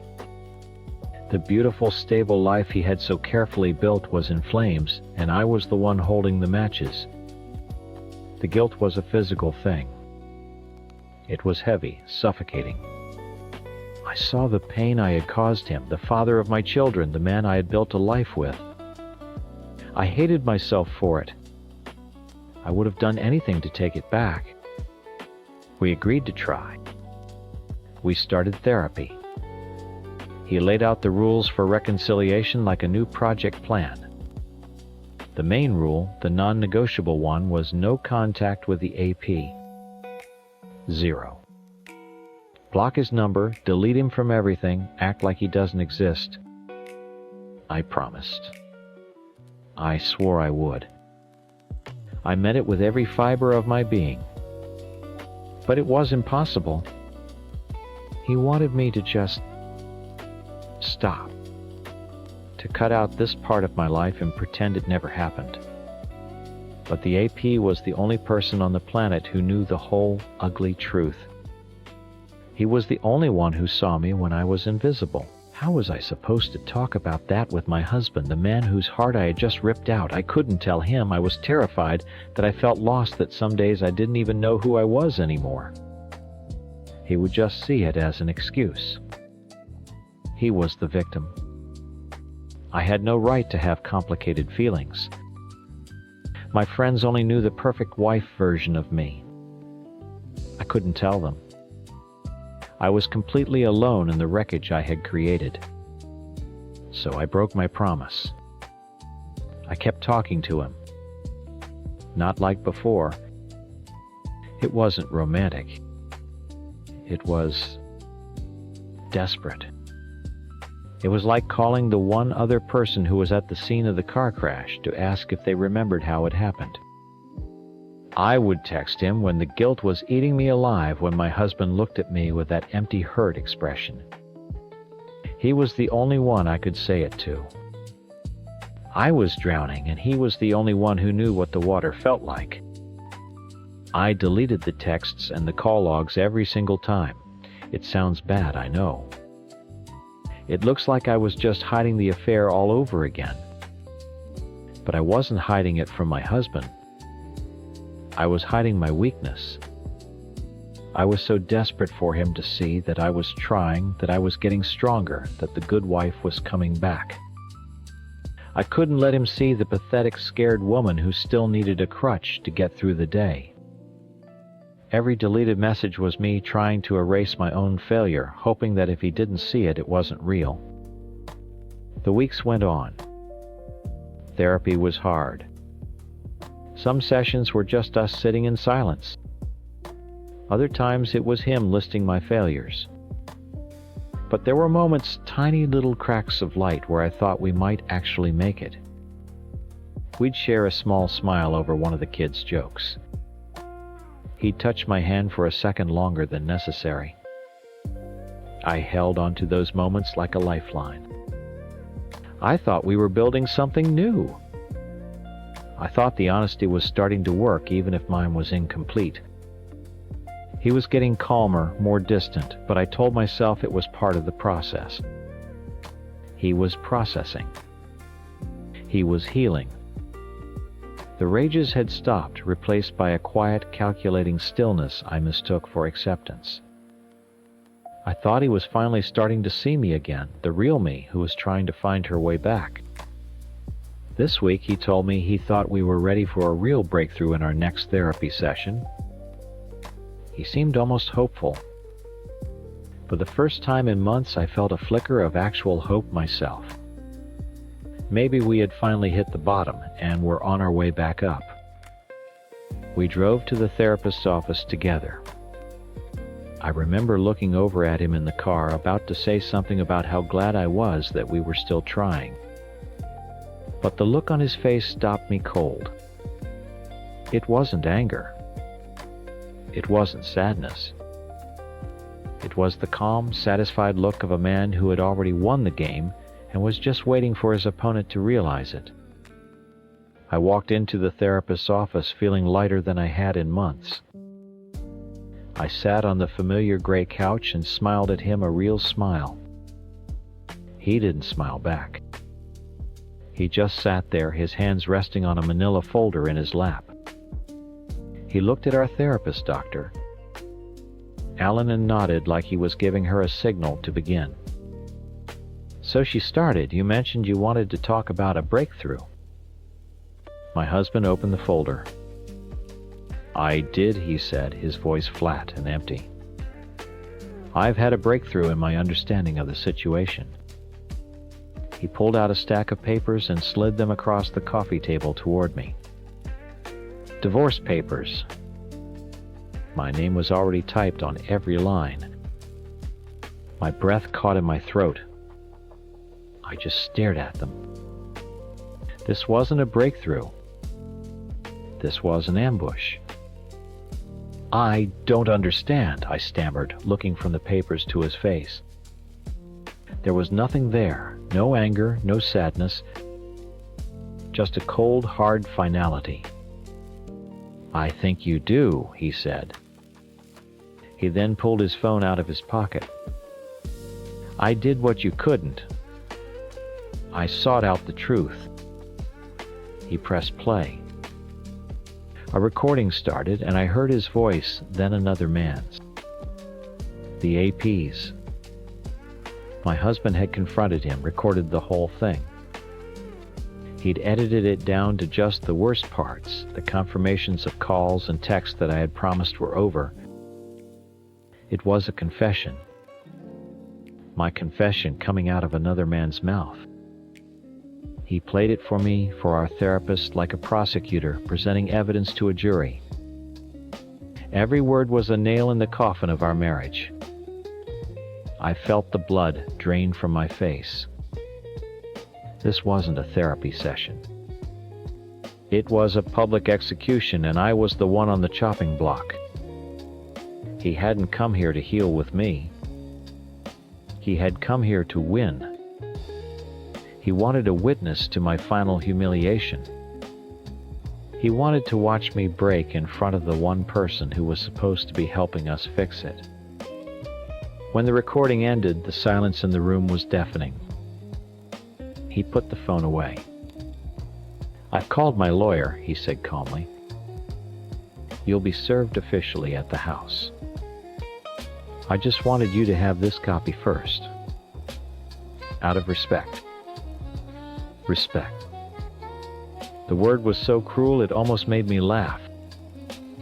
He hadn't just gone behind my back. He had declared war. And he had made sure he had all his armies lined up before he fired the first shot. The drive home was silent. I sat in the passenger seat, staring out the window, the divorce papers feeling like they weighed 1,000 pounds on my lap. When we pulled into our driveway, my phone buzzed. It was my mom. I answered, expecting to cry and tell her everything. "How could you?" was the first thing she said. Her voice was shaking with anger and disappointment. "After everything he's done for you, how could you keep lying to him?" He had already called them. While I was sitting in that office reeling, he had been on the phone methodically cutting me off from my own family. He didn't just want to leave me. He wanted to make sure I had nowhere else to go. A few minutes later, a text came in from a number I didn't recognize. It was the AP's wife. Asterisk, "I know everything. Stay away from my family." Asterisk, he had torched my life, and now he was salting the earth. I got out of the car and just stood in the driveway, unable to move. He walked past me toward the house, our house, which was now his fortress. I watched him go, and the full weight of what he had done crashed down on me. I wasn't just losing my husband. I was losing everything, my family, my home, my reputation. I was completely, utterly alone. A sob tore its way out of my chest, a raw animal sound of pure agony. My legs gave out, and I just collapsed onto the cold concrete of the driveway. I lay there and wept not, caring if the neighbors saw. There was nothing left to hide. I don't know how long I was out there. Eventually, he came back out. He stood over me for a moment, then he bent down and wrapped his arms around me, pulling me to my feet. He held me tight while I sobbed into his shirt, just like he had 100 times before. But this time was different. It wasn't comfort. It was a final goodbye. He held me until my sobs quieted, then he let me go, turned around and walked back inside, closing the door behind him. He left me standing in the ruins he had created. We lived like ghosts for the next few weeks. He slept in the guest room. We had a schedule for the kitchen and a custody arrangement for the kids, all within the same house. The silence was thick with anger and grief. We barely looked at each other. He was the cold, righteous victim. I was the disgraced liar. Then one night everything broke. The kids were at my parents who would barely speak to me. We were just two people in a big empty house full of memories. I found him in the living room just staring at a photo of us from our wedding day. The look on his face wasn't anger anymore. It was just loss. The same loss I felt. Without a word, I sat next to him. We didn't talk. We just sat there side by side in our shared misery.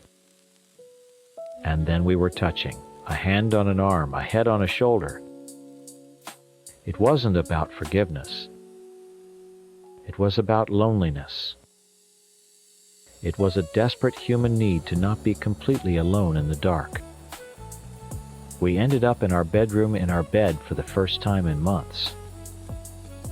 It wasn't about love, or even passion. It was about grief. It was two people who knew every inch of each other's bodies, seeking a familiar comfort in the middle of a war. It was messy and sad and deeply confusing. The next morning, nothing was fixed. The divorce papers were still on the dresser. But something had changed. The anger had been replaced by a huge, gaping sadness. The war was over, and we were both just survivors standing in the rubble. That was when the real work started. Not the fake, performative work I had been doing before. This was the brutal, ugly honesty. I had to finally tell him everything. Not just about the affair, but about the loneliness that came before it. About how I felt like I had vanished. I had to show him the weak, scared, flawed person I had been hiding, not just from him, but from myself. I had to admit that I kept talking to the AP not to keep the affair going, but because I was terrified of facing the mess I'd made alone. He had to start being honest too. He had to admit that he had stopped seeing me, that he had been managing a household, not nurturing a wife. He had to face the part he played in the before. We called off the lawyers. We didn't tear up the divorce papers, but we put them away in a drawer. We went back to therapy, but this time there were no secrets. It was grueling. Some days it felt impossible. But for the first time we were fighting the same enemy, the brokenness between us instead of each other. He finally saw the woman who got lost, not just the monster who betrayed him. And I finally saw the husband who was hurt, not just the enemy who tried to destroy me. I don't know if we'll make it. I truly don't. The story isn't over. But this is the real beginning. Not the one where we pretended to fix things, but the one where we admitted everything was completely broken and we decided to see if we could build something new together from the wreckage. Story 8. I know what he told you. I know how he framed it, how he made me out to be the villain who shattered his world while he was overseas serving his country. It's a simple story and it's effective. He's the hero, I'm the cheater. But our marriage didn't break because of one night in September. It was already broken. The truth is, he's the one who gave me the pieces. He likes to start the story in 2018 when he deployed. But our story starts years before that in a high school hallway. It starts with him cheating on me. I know, we were kids. Everyone says it doesn't count. But it does. It puts a crack in the foundation that you can never really fix. You can paint over it, pretend it isn't there, but it's always waiting for the first tremor to split everything wide open. I took him back. I loved him and I believed him when he said it was a mistake. But the trust never fully came back. It was gone. A year later, he was joining the Marines. We got married right after he finished boot camp. I was 18. It all happened so fast, a blur of a courthouse wedding and promises whispered between packing boxes. In his version, it was probably romantic. For me, looking back, it felt less like a celebration and more like he was locking me down before he left, staking a claim, making sure his property would be right where he left it when he came home. Then he was gone. And I was suddenly 19 in a new town near his base, with no friends, no family, and a husband I only knew through a crackly phone line. The loneliness was a physical thing. It was an ache in my chest that never went away. I was a Marine wife. That was my entire identity. People didn't ask my name, they asked for his rank. I stopped being a person and became an attachment. The fight started small. He'd get jealous if I mentioned going out for coffee with another wife from the base. He needed to know who, where, for how long. The calls became interrogations. Did I threaten to divorce him? Yes, more times than I can count. It's the one part of his story he gets completely right. But he never understood why. They weren't real threats, they were screams for help. I was drowning and I wanted him to see it.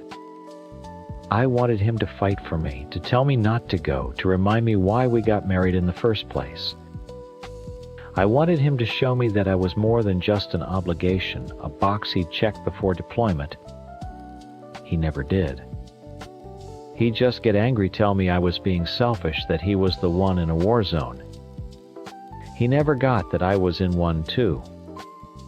A different, quieter kind. I tried to feel like myself again. I'd buy a new dress, something that made me feel pretty alive. I'd go out with a few friends I'd made. Sometimes I'd forget to put my ring back on after a shower. He'd see a picture on social media and the text would come immediately. Why aren't you wearing your ring? Who are you all dressed up for? He never once said, "You look beautiful." He saw a nice outfit and a missing ring as proof of my betrayal. I saw it as a desperate attempt not to disappear completely into the beige walls of our base housing.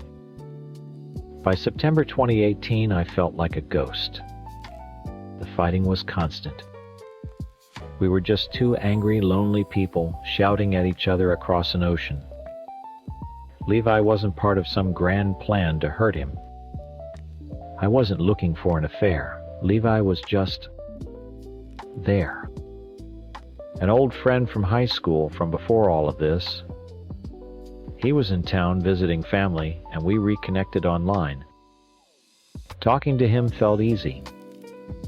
He asked about my hobbies, my dreams, things my husband hadn't asked about in years. He saw me not just a Marine's wife. Going to his house was stupid. It was a moment of absolute weakness. I told myself it was just to talk, to feel normal for an hour. To sit on a couch with another human being and not feel like I was being watched or judged. We were just catching up. Nothing happened. But I knew even then that I was crossing a line I shouldn't. Then my phone buzzed with a notification. I glanced down and my heart stopped. A message from my husband. Underneath it was a map with a pulsing blue dot showing my exact location. My live iMessage location. I had sent it to him by accident. Thousands of miles away, he was watching me sit in another man's house. The blood drained from my face. I knew his rage. I'd heard it on the phone, felt the anger vibrating through the receiver. The thought of facing that, knowing there was nothing I could do to de-escalate it from the other side of the world, was terrifying. My phone started ringing. His name flashed on the screen. I answered, my hand shaking. His voice was cold, dangerously calm. "Where are you?" Panic took over. Logic went out the window. All I could think about was surviving the next 5 minutes, delaying the explosion I knew was coming. The first pathetic lie that fell out of my mouth was about my old iPad. "I'm at home," I stammered. That must be my old iPad. I left it at Levi's house a long time ago. I guess he turned it on. The service here is so bad it must be messing up the location. It was a terrible lie. A child's lie. But I was so desperate, so scared. There was a long silence on the other end of the line. It stretched for what felt like an eternity. I held my breath, waiting for the screaming. For a second I thought, maybe, just maybe, he bought it. He sounded tired when he finally spoke. "Okay," he said, his voice flat. "Okay, I have to go." And he hung up. I sat there, shaking the silence of the room, screaming in my ears. The immediate crisis was over, but I knew it wasn't the end. It was the beginning of something much, much worse. For a day, there was nothing. An unnerving radio silence from his end. I almost let myself believe I'd gotten away with it. Then my phone lit up. A new message from him. It wasn't words. It was a screenshot. A picture of my Instagram profile page. And right there under my name it said my account was still linked to Levi's. Underneath the screenshot, a single line of text from my husband appeared. "Explain this." My heart hammered against my ribs. A screenshot of my Instagram. How could I have been so stupid? It was an old link from years ago when the app first asked to connect accounts. It meant nothing, a digital ghost I hadn't even known was there. But to a man thousands of miles away, a man I had just bald-faced lied to, it was a smoking gun. Explain this. How do you explain a technical glitch to a hurricane? How do you say it's just a thing the app did to a man who now believes you're capable of anything I tried? I typed out frantic, rambling messages about how I didn't know how to unlink it, how it was an old setting, how it didn't mean anything. My words felt weak and pathetic even as I typed them. Each message I sent was met with cold, one-word replies. Sure. Okay. Right. He didn't believe me. Of course he didn't. The lie about the iPad had poisoned everything. From that moment on, I wasn't his wife anymore. I was a suspect. Every call became an interrogation. He'd ask the same questions over and over, just with different words. Who was I with? Who had I talked to? Why did I take 20 minutes to answer his text? He'd demand I FaceTime him to prove I was at home. His eyes scanning the background of the video for any clue that didn't fit. It was suffocating. He was fighting a war over there, but he was waging a whole other one on me. When he finally came home from deployment, the relief I thought I'd feel never came. The war just moved into our living room. He brought the detective with him. He'd pick up my phone when he thought I wasn't looking, scrolling through my messages, my call history. He'd ask casual-sounding questions about my day that were loaded with suspicion. If I mentioned a male coworker's name, his whole body would tense up. I was living on a knife's edge, constantly trying to prove my innocence for a crime I hadn't even committed. And for 2 years I held that line. I insisted nothing happened at Levi's house, because nothing physical had. I had gone there for a conversation, for a moment of connection in my crushing loneliness. That was the truth. But the bigger truth was that I had lied to him, panicked and scared, and that lie became the ghost that haunted our marriage. He couldn't let it go. It was a scab he had to keep picking at, convinced that if he just dug deep enough, he'd find the infection he was so sure was festering underneath. We had our son. He was my world, the one bright, beautiful thing in the middle of all this ugliness. I looked at his little face, and I saw a reason to keep trying to hold our fractured family together. I thought if I just loved my husband enough, if I was patient enough, if I was transparent enough, we could get past it. I deleted my social media. I stopped going out with friends. I made my world as small as possible, hoping it would make him feel secure. But it didn't. His suspicion wasn't about my actions anymore. It was about his own pain. He was looking for a reason to justify the hurt he felt. And my lie was the perfect excuse. The fighting never stopped. It just got quieter, more bitter. It was death by 1,000 cuts. Every accusation, every suspicious glance, every time he brought up that day in September chipped away at me. I was exhausted. I was tired of defending myself, tired of walking on eggshells, tired of living with a man who looked at me like I was a stranger he couldn't trust. I was tired of being the villain in his story. The story that in his mind had only one possible ending. 2 years after he'd come home, we had another fight. It was the same one we'd had 100 times. It started with nothing, me getting a text from a friend, and spiraled into him accusing me of hiding things, of lying, of having a secret life. I just stared at him, my body feeling heavy and numb. I had no fight left in me. I just wanted it to be over. All of it. Later that night, as I lay in bed, listening to him breathe, I realized he would never let this go. He needed me to be the cheater. He needed me to confess to the story he'd already written in his head, because it was the only way his pain made sense to him. He couldn't face the fact that our marriage was broken long before that day, that he had handed me the first cracked piece himself. So I picked up my phone. My fingers moved across the screen, my thumb hovering over the send button. I just wanted peace. Even if it was the peace that comes from total destruction.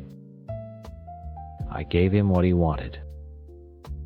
I gave him the ammunition he'd spent 2 years searching for. I typed it out. You were right. I'm sorry. I cheated on you in September 2018. I hit send. The explosion was immediate, but this time I didn't feel scared. I didn't feel anything. It was almost a relief. I had finally surrendered. I let his version of the truth become the official story. He tells everyone he's broken now, and I know he is. I see it. What he doesn't see, what he will never admit, is that we are two broken people holding jagged pieces of the same shattered thing. He looks at the piece in my hand, the lie, the betrayal of going to another man's house, and calls me the one who destroyed everything. But he refuses to look at the piece in his own hand, the one he created all those years ago in that high school hallway.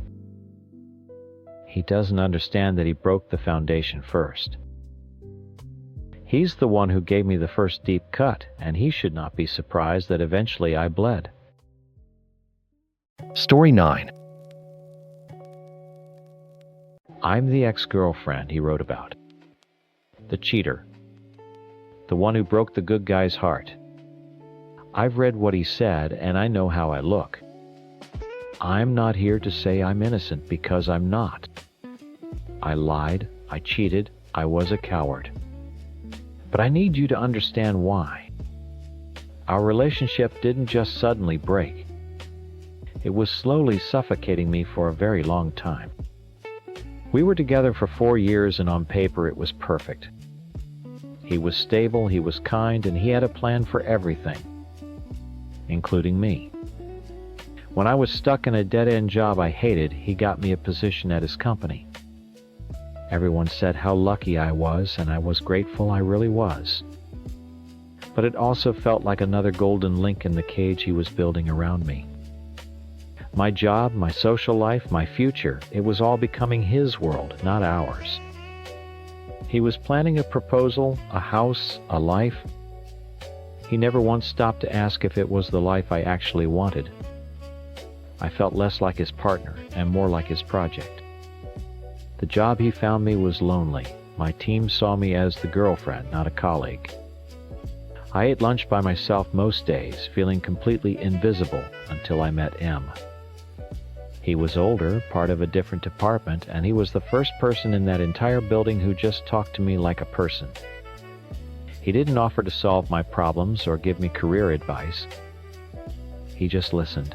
He asked about my day and actually cared about the answer. He made me laugh, a real, genuine laugh that I hadn't felt in months. Our friendship was like a window opening in a stuffy room. It was the only thing that was truly mine. I tried to tell my ex about him. I'd mentioned something funny, M said, or how he helped me with a difficult client. My ex listened, nodded, and immediately put M into a neat little box where he couldn't be a threat. He sounds like a nice father figure for you at work, he said one night. A father figure. It was easier for him to see it that way than to imagine I could have a real exciting connection with another man. And honestly, it was easier for me to just agree. Explaining the spark, the simple joy of being seen as an equal, felt impossible. He wouldn't have gotten it. So I let him believe his version. It was my first big mistake. The lies started small out of a desperate need for space. He wanted me to join him on a business trip to Europe, but the thought of it made my chest tight. Tagging along, sitting in hotel rooms while he had important meetings, being the supportive girlfriend on his arm at dinner. I couldn't do it. So I used the old excuse that always worked: my strict family needed me for something. He never questioned it. He never tried to really get to know my family or see past the convenient shield I'd been using for years. The distance between us was growing, and my life started to split in two. There was the life with him, filled with routine and expectation, and then there was the life with M, where I could just be myself. We started spending more time together outside of work, just as friends. One night, a friend of my ex's saw us at the cinema. My ex called me confused. I panicked. How could I explain I went to see a movie with a male friend in his world? That just didn't happen. So I told him it was a last-minute team outing. The lie tasted like poison, but I swallowed it down. A few weeks later, we were at a new Michelin star restaurant M wanted to try. It was the kind of place my ex would never think to take me. He preferred his usual predictable spots. Of course, we were seen again. This time, I invented a story about meeting an old friend and her husband. Each lie added another brick to the wall I was building between us. I hated myself for it, but the thought of telling the truth, of having the huge, ugly fight and breaking his heart, felt so much worse. My birthday was the breaking point. Every year he'd plan some boring weekend trip to a cottage in the UK. It was sweet, but it was always his idea of what I'd want. This year, Em asked me a simple question: what do you actually want to do for your birthday? No one had asked me that in years. We came up with a crazy, wonderful idea, a trip to a beautiful coastal spot called Bournemouth. It was spontaneous and exciting. It was for me. To get the time off, I told my ex my cousin was going through a terrible breakup and I needed to take her away for a few days to cheer her up. The guilt was eating me alive, but the thrill of finally doing something for myself was stronger. That whole last year, the relationship was a ghost. We were just going through the motions. That Christmas, he gave me a beautiful necklace. I felt nothing. I hadn't gotten him anything. A few weeks before, I'd used our shared account to buy an expensive All Saints jacket. He probably assumed it was for him. It wasn't. It was for Em. It felt right giving something beautiful to the person who was making me feel like life could be beautiful again.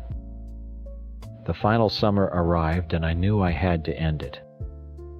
I just didn't know how. For my birthday that year, before the big trip, I booked a hotel room for 2 in our own city. I just wanted a night away, a simple celebration with Em without the grand escape. A few hours after I booked it, I was scrolling through Snapchat and my blood ran cold. My ex had posted a story.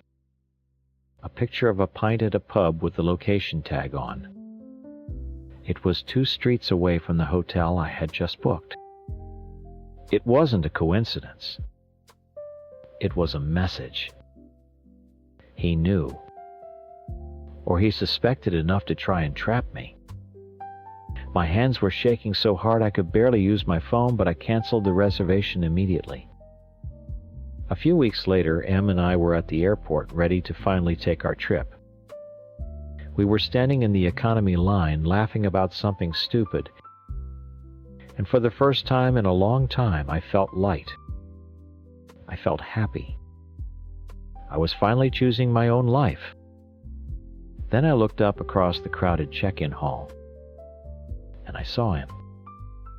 He was striding towards the business class gate, phone pressed to his ear, looking every bit the successful man he was.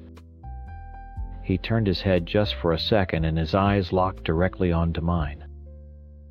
The world stopped. There was no confusion in his expression. Just cold, hard certainty. My 2 separate lives had just crashed together in the middle of Heathrow Airport. My phone buzzed in my pocket. A single text message from him. It's over. That was it. No question mark. No anger. Just a cold, simple statement. The way he'd close a business deal. Em looked at me, his smile fading. What is it? I couldn't speak. I just showed him the phone. I felt the blood drain from my face. My fake life and my real life had just collided, and the explosion had left nothing standing. The rest of the trip was a blur. We were in a beautiful place, the place I'd chosen, but I couldn't enjoy it. A dark cloud hung over everything. I was numb. I knew what was waiting for me back home. It wasn't going to be a tearful breakup. It was going to be a trial, and I was already guilty. When I got back, I went to my own flat, not ours. I needed to be on my own ground. He texted me to say he was coming over. A couple of hours later, he knocked. When I opened the door, he looked like a stranger. There was no sadness in his eyes, just a hard, chilling emptiness. He walked past me and sat on my sofa, placing a thin file folder on the coffee table.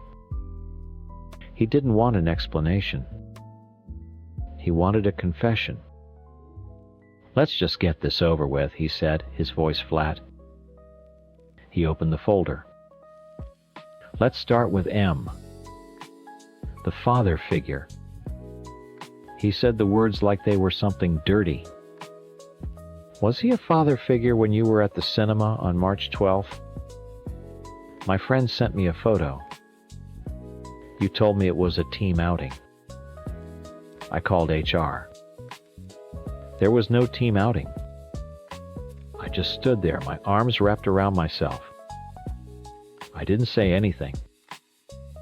What was there to say? He continued flipping a page. Or how about the restaurant, the one you went to on April 2nd? You told me you were with an old friend and her husband. Strange, because that friend posted pictures from her holiday in Spain that whole week. He had a timeline. A list of my lies, my movements. He had investigated me. Every excuse I had made, he had checked. Every story I had told, he had picked apart. This wasn't a heartbroken boyfriend. This was a prosecutor laying out his case. And then there's my favorite, he said, his voice dripping with sarcasm. Your birthday.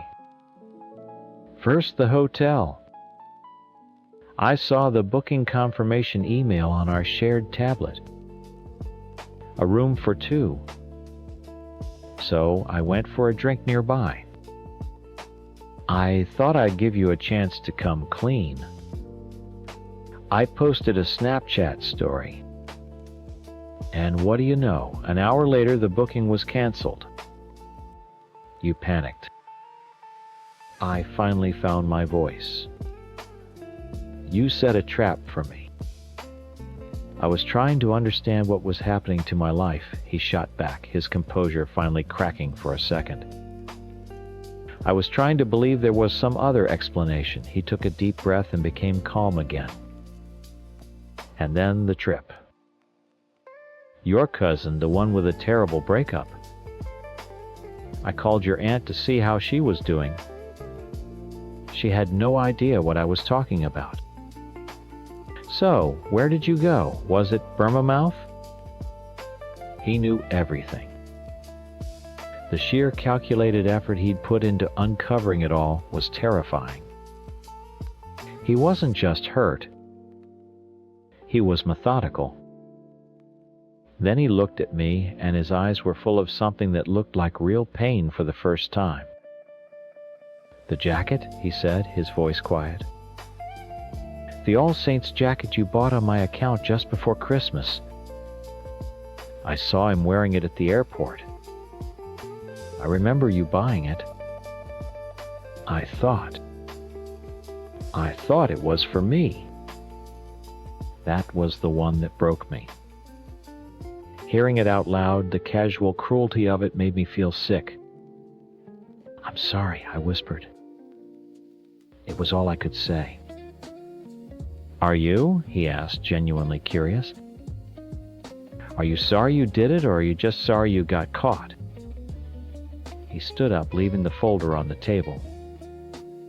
You made me feel like I was crazy.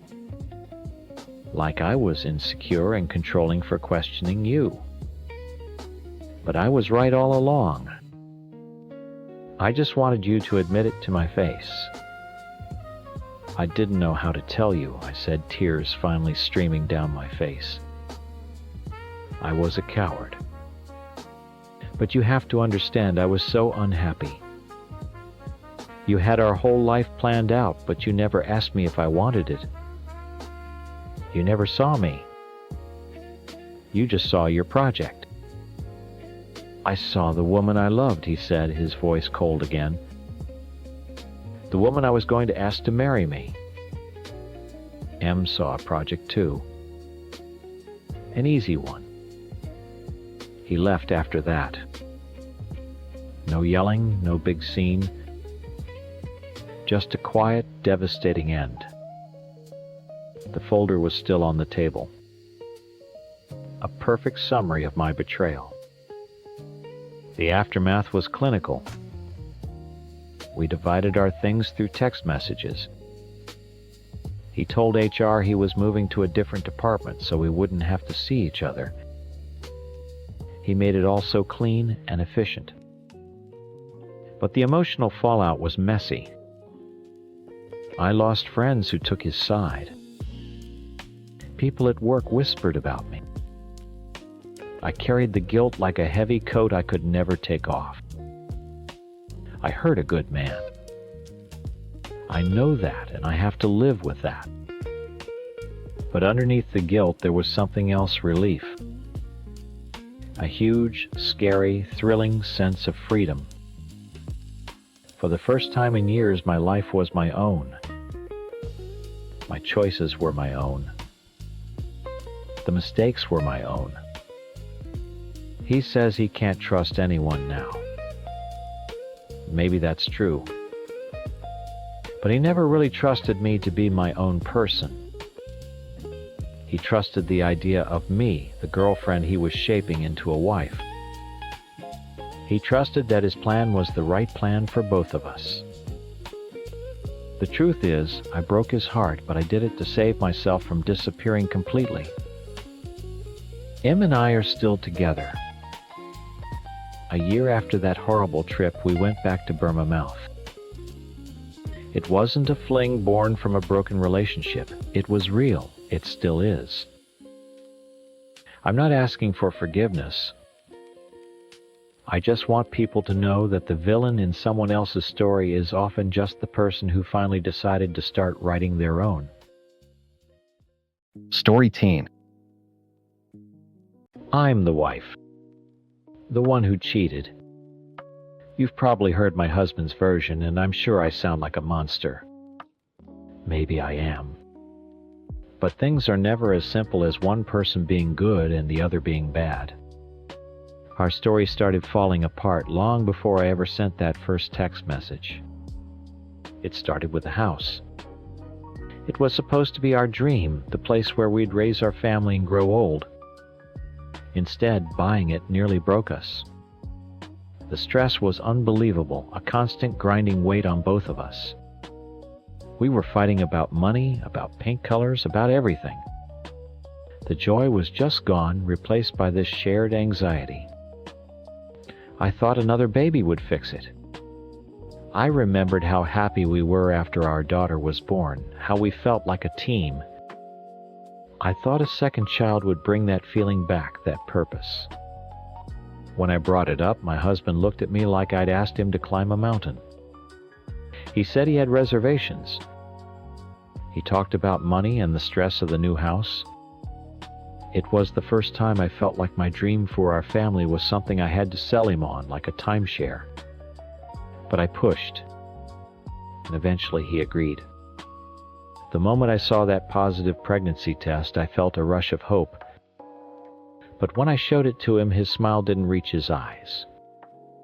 It was there for a second, then it vanished, and he confessed he had this nagging dread he couldn't shake. That dread became a wall. He didn't build it brick by brick. He just built it overnight. He decided the only way to deal with his fear was to get a new, better-paying career. And just like that, he was gone.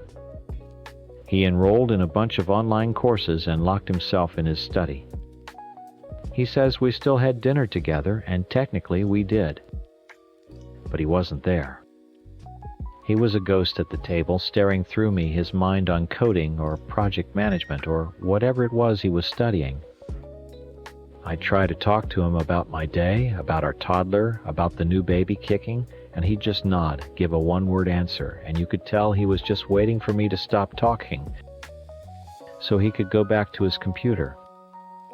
I was dealing with a moody 2-year-old, a high-risk pregnancy that left me exhausted and sick, and a new house that still felt like a construction zone. I was drowning, and my husband was in the other room with noise-canceling headphones on. I have never ever felt so alone in my entire life. I tried to get his attention. I tried to feel like a person again. I'd take long baths, put on a nice dress, do my makeup. I was trying to feel like the woman he fell in love with, not just a tired pregnant mom. He either didn't notice at all or he'd get this suspicious look on his face. "Who are you getting dressed up for?" he'd ask, not like a compliment, but like an accusation. I wasn't just losing my husband. I was disappearing. Then someone at work saw me. He's older, married, and a manager in another department. It started so innocently. He just listened. He'd ask how my weekend was and actually stick around to hear the answer. He noticed when I got a haircut. He told me my new maternity dress looked nice on me. It was like getting a drink of water after walking through a desert for months. I didn't realize how thirsty I was for a little bit of attention, for someone to just see me as a human being. It started with friendly chats, then we started texting. Stupid things at first, jokes and complaints about work. But his texts made my heart beat faster. They were a bright spot in my gray, lonely days. It felt good to have a secret, something that was just for me. For the first time in so long, I felt interesting and alive. I know what you're thinking. And yes, it went further. A lot further. Was it wrong? Of course it was. It was a terrible, reckless thing to do. It was an escape. It was a fantasy where I was the main character, where I was wanted and exciting. My husband was upstairs studying for a future I felt no part of, and I was downstairs on my phone building a temporary world where I wasn't just a household appliance. The other man would give me little assignments, things like, "Wear the green dress tomorrow," or "Tell me about your first kiss." It sounds weird, I know, but it was a game. And it was intoxicating because it was all about me. For a few hours I wasn't a neglected wife or a vessel for a baby my husband seemed to resent. The first time we met at a hotel, I was so nervous I almost threw up. But in that room, I wasn't a mom. I wasn't pregnant. I was just a woman being desired. It was a fantasy, but it was the only thing that was keeping me from completely breaking down.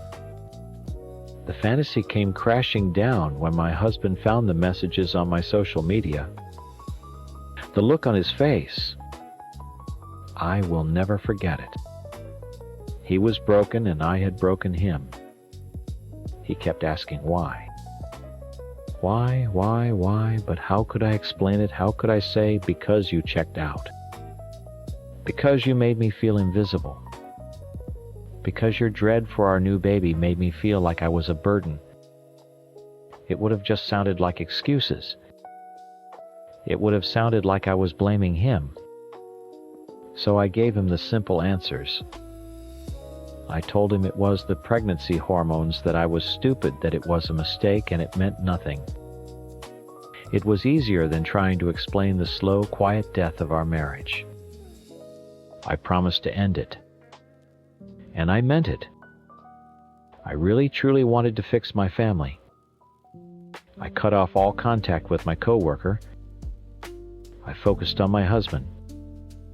For a few weeks we tried. He came out of his study. We went on dates. We took our daughter to the park.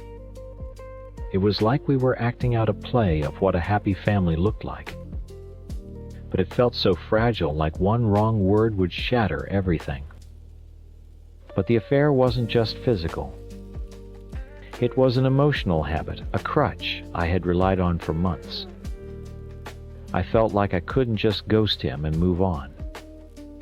I needed to see him one last time, to say a real goodbye, to close that chapter completely, so I could truly focus on my marriage.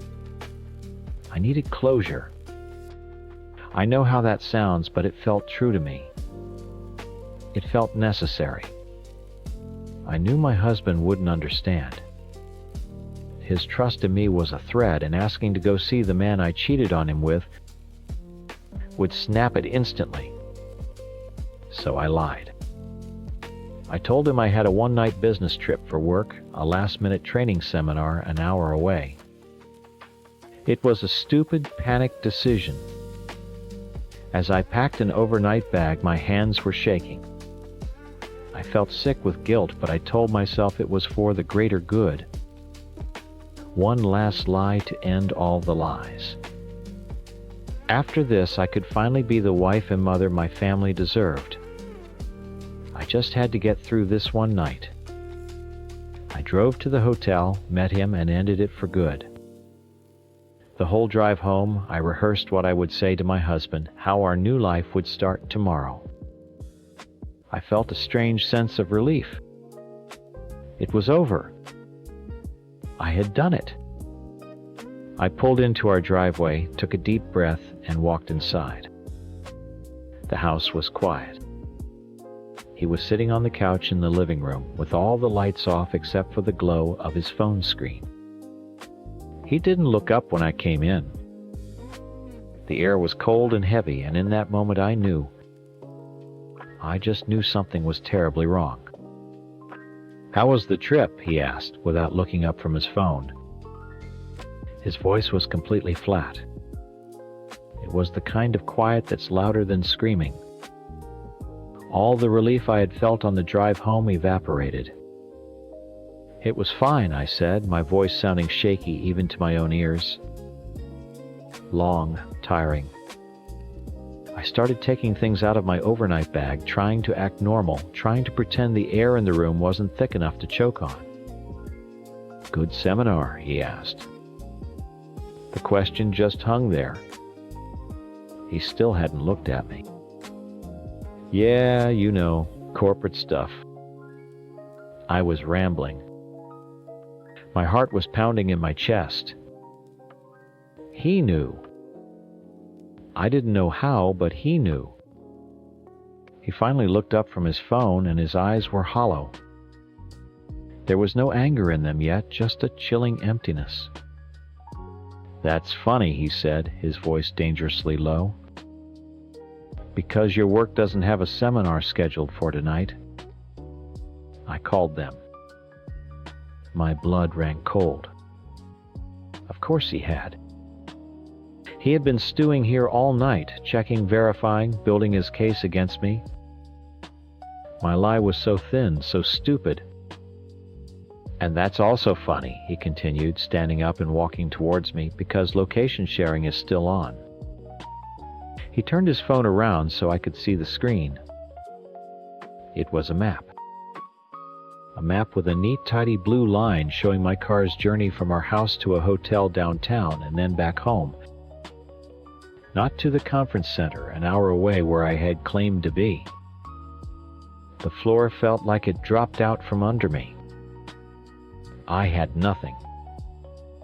No more lies, no more excuses. I was ending it, I whispered the words, feeling pathetic and small.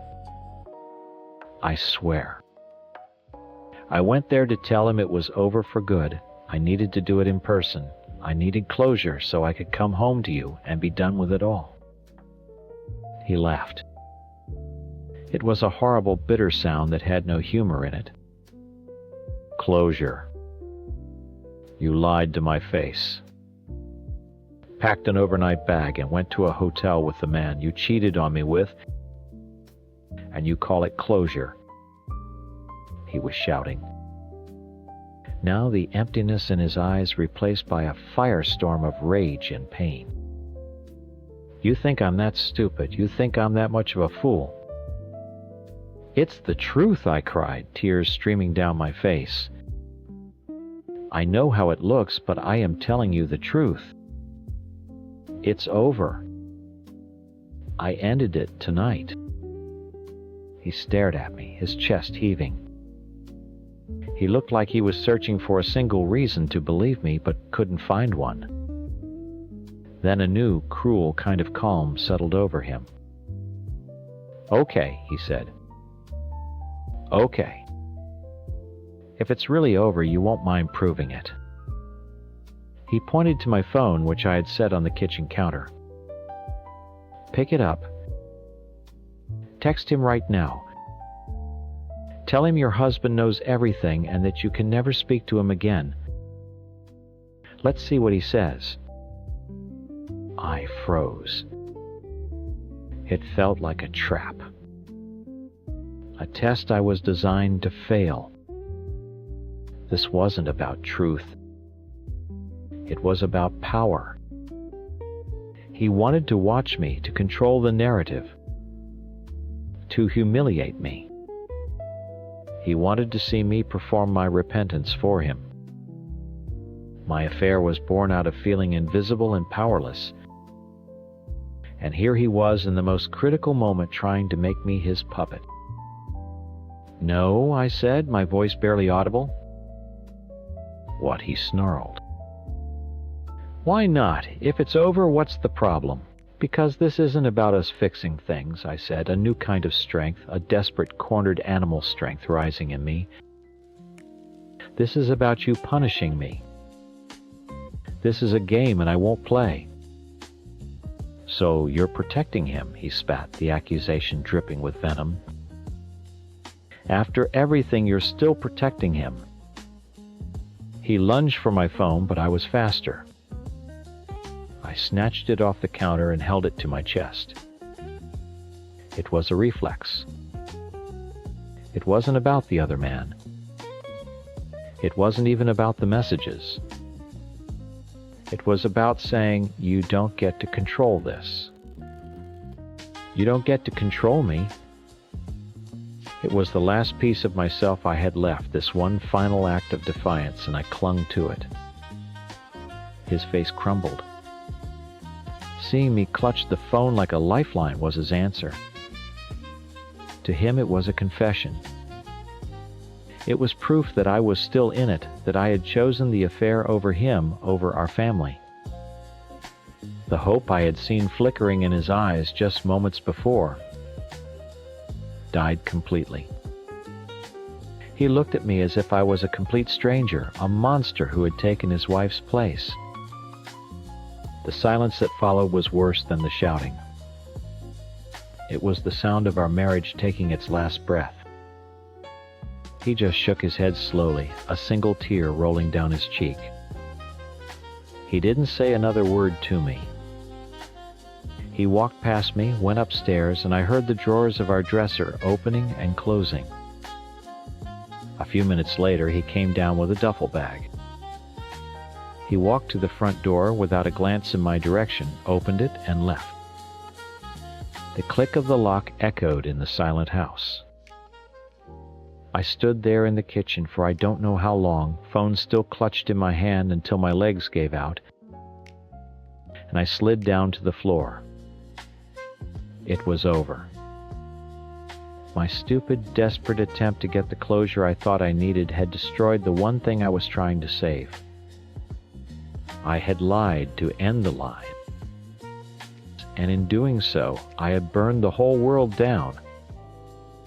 He thinks he caught me cheating a second time. That's the story he'll tell everyone, and that's what they'll all believe.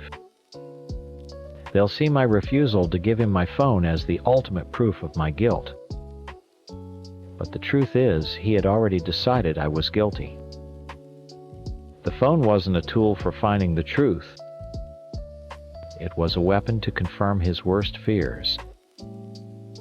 He didn't want reconciliation. He wanted a confession. He wanted to win. He never once asked me why I was so lonely I would look for comfort in another man's arms. He never asked what it felt like to manage a toddler, a house, and a high-risk pregnancy while he hid in his study building a future I wasn't sure I was part of.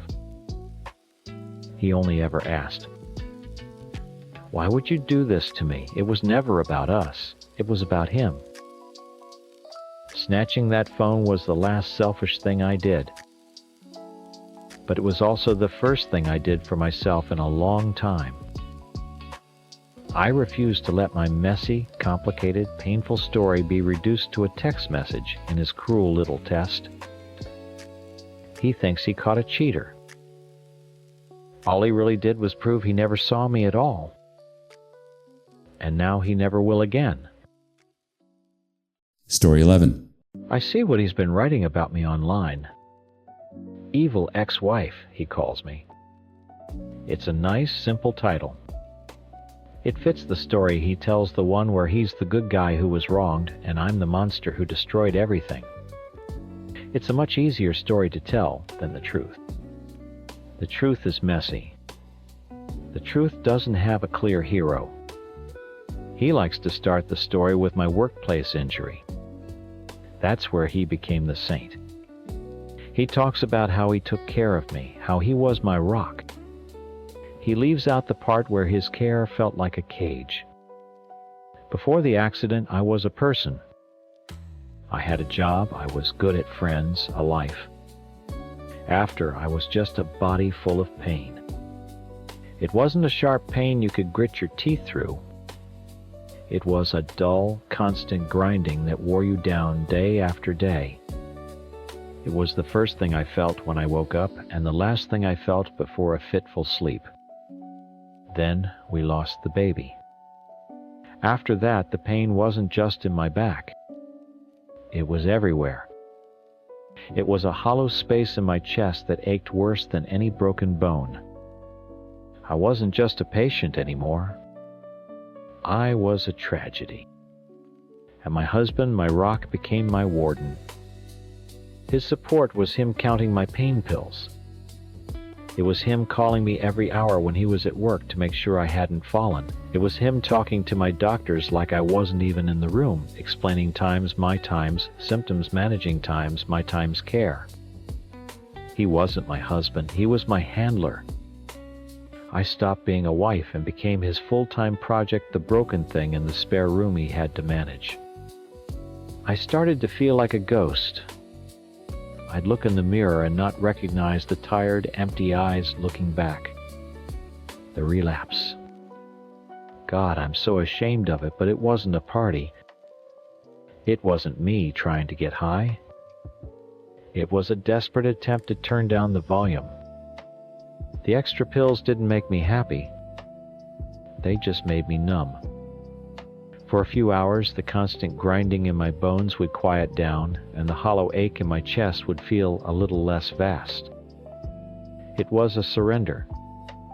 I was drowning, and the pills were the only thing that made it feel like I could hold my breath a little longer. Then came the affair. I know there's no excuse for it. I know it's the part of the story that makes everyone agree I'm the monster. But you have to understand, I hadn't felt like a woman in years. I felt like a medical chart. This guy, he was just a man from a coffee shop. He didn't know about the injury, the miscarriage, the pills. When he looked at me, he didn't see a patient or a project. He just saw a woman. He laughed at my jokes. He told me I was beautiful. For 1 hour, twice a week, I wasn't the broken wife. I was just me. It was a stupid, selfish, and desperate grab for a single breath of fresh air after years of being underwater. I started writing everything down in a journal. I couldn't talk to my husband. How could I tell the man who was managing my entire existence that his care was suffocating me? How could I tell my perfect, sainted caretaker that I was cheating and taking too many pills just to feel human? So I wrote it all down. The pain, the shame, the guilt, the brief moments of feeling alive. It was the only place I could be honest. The only place I could be ugly. The guilt was eating me alive. I couldn't live with the lies anymore. I thought if I was just honest, brutally honest, maybe we could break through this horrible, quiet life we were living. Maybe we could actually talk for the first time in years. So I told him. I sat him down on the couch, the same couch where I spent most of my days, and I confessed to the affair. I didn't give him details, I just told him what I'd done. His reaction wasn't what I expected. There was no yelling, no throwing things. He just went quiet and still. He said he was hurt, that he couldn't believe it, but that he loved me and we would get through it. He suggested therapy. I cried with relief. I thought times, this is it. This is our chance. Asterisk. For 1 week, I actually had hope. I flushed the extra pills. I ended the affair. I started looking up marriage counselors. I thought we were finally going to fight for our marriage. A few days later, he told me he needed to go to the city for the night. He said he needed some space to clear his head to process everything. He was so calm, so reasonable, he hugged me at the door and told me we'd talk when he got back. I believed him. I spent that night cleaning the house, making plans for a nice dinner for his return. I felt like I could finally breathe again. He came home the next evening. I heard his keys in the door and I went to greet him, a nervous smile on my face. But he walked right past me. He didn't look at me. His face was a cold, hard mask. He went straight to our bedroom. I followed my heart starting to pound. "Is everything okay?" I asked. He didn't answer. He just started pulling drawers out of my nightstand, my dresser, tossing things onto the floor. "What are you doing?" I pleaded. He kept searching, methodical and silent. Then he went to my side of the bed and felt under the mattress. His hand came back out holding my journal. My blood ran cold. It was my last private space, the one place I thought was safe. He flipped it open, his eyes scanning the pages filled with my ugly, desperate handwriting. I felt naked, violated. He looked up from the journal, his eyes completely empty of the man I married.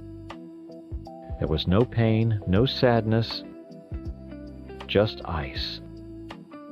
Then his eyes drifted to the nightstand, to the small unmarked bottle I kept hidden in the very back of the drawer, my emergency stash. He reached in, pulled it out, and shook it. The rattle of the pills was the loudest sound I had ever heard. He looked from the journal in one hand to the pills in the other, and then he looked at me. And in that moment I saw a switch flip behind his eyes. It wasn't the look of a heartbroken husband. It was the look of a man who had just been handed a gun. He didn't use the gun to shoot me. That would have been too quick, too merciful. He used it to hold me hostage. "We need to talk," he said, his voice flat and empty. He dropped the journal on the coffee table and set the pill bottle next to it like evidence at a trial. I went to the city to see a lawyer. A very good one. My stomach dropped. The hope I'd foolishly held for the past week evaporated, replaced by a cold, crawling dread. The trip to the city, the calm demeanor, the hug at the door, it was all a lie. He wasn't processing his pain. He was sharpening his knife. He pulled a thick stack of papers from his briefcase and laid them out next to the journal. "This is a divorce decree. You're going to sign it." I couldn't speak. I just stared at the top page, at the bolded legal words that looked like a foreign language. He started walking around the living room, not looking at me, just talking to the walls. He was laying out his case. He told me he'd gone through my phone while I slept the night before he left. He'd found the pictures. The ones I'd taken in my darkest moments of the crushed pills on a coaster, a stupid private record of my failure. He had everything. The journal entries detailing the affair, the pill bottle proving the relapse, the photos confirming it all. "You can sign this," he said, tapping the papers, "and we can do this quietly. You walk away. You take your car, your clothes, and your own debt. My 401k, the truck, the house, they stay with me. It's clean." Or I finally whispered, my voice trembling, He finally looked at me and his eyes were completely dead. Or I will take these, he gestured to the journal and the pill bottle, and I will take your phone and I will go to court. I will show the judge what you are. A cheating, drug-addicted, unstable woman. I will call your lover to the stand. I will call your family. I will ruin you. You will walk away with nothing but the clothes on your back and a reputation that will follow you for the rest of your life. What little you have left, I will burn it to the ground. Your choice. It wasn't a choice. It was an execution. He had me. He knew I was too broken, too ashamed, too tired to fight. Who would believe me? He was the saint, the long-suffering husband. I was the monster. He'd built that story for years, and now he had the proof to sell it to the world. I picked up the pen. My hand was shaking so hard I could barely form my own name. With each signature, I felt a piece of myself being carved away. Signing away the truck I helped him buy. Signing away the retirement fund I contributed to by working for years before my injury. Signing away 8 years of my life as if they never happened. When it was done, he took the papers, put them neatly back in his briefcase, and snapped it shut. I want you out by morning, he said, and walked out of the room. Something inside me broke. The years of silence, of pain, of being managed and controlled, all of it just exploded. I wasn't thinking. I grabbed the nearest thing, a ceramic lamp he loved, and I threw it against the wall. The smash was the most satisfying sound I had ever heard. It was the scream I couldn't let out. I tore pictures off the wall, the smiling, happy couple that was a lie. I overturned the coffee table. I wasn't trying to destroy his things. I was trying to make the outside of our house look like the inside of my soul. It was a tantrum thrown by a woman who had just lost everything. By the time I was done panting and sobbing in the wreckage, I felt nothing. I was just empty. I packed a bag, got in my car, and drove away from the life I had just signed away. The first few months were a blur. I got a tiny apartment and a job as a receptionist. It was the first real job I'd had in 5 years. It wasn't much, but it was mine. For the first time, I felt a tiny flicker of something that wasn't pain or shame. It felt like hope. The hope lasted for 3 weeks. Then I was called into my boss's office. She looked uncomfortable. She said she'd received an anonymous call, a concerned citizen who wanted to warn her about her new employee. The caller told her about my history with prescription drug abuse and my emotional instability. I was fired that afternoon. He didn't even have the guts to do it himself. He just planted the bomb and let someone else pull the trigger. Next came the doctors. My family physician, who I had seen for 10 years, suddenly wouldn't refill my regular pain medication. His nurse told me a note had been placed on my file. When I tried a new clinic, they treated me like a criminal the second they pulled up my records. He had called them all. He'd painted the picture of me as a desperate junkie, and now the system designed to help people was blacklisting me. He knew the pain was my biggest weakness, and he made sure I would never escape it.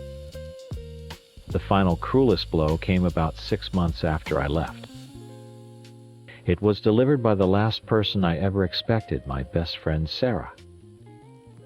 She called me sounding sweet and concerned, asking to meet for coffee. I thought she wanted to check on me.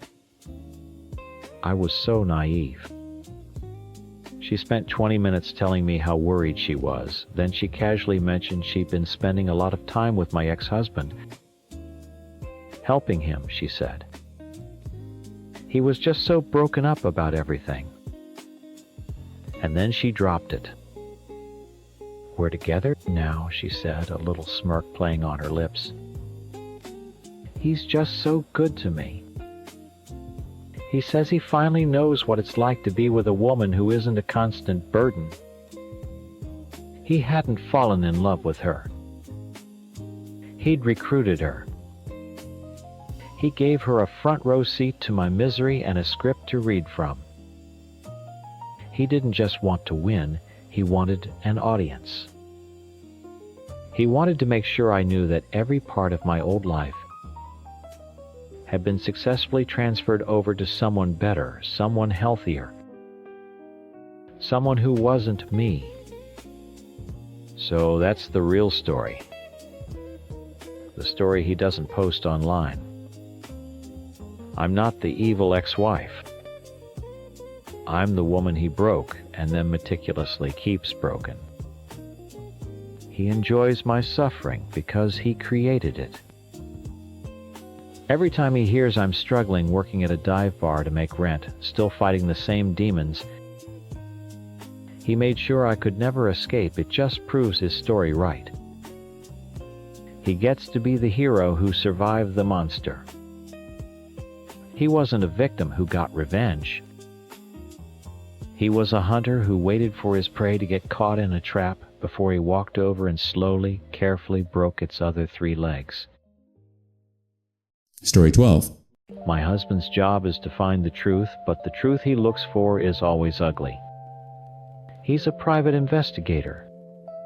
For years I watched him bring home stories of cheating spouses, embezzling partners, and hidden lives. He was good at it.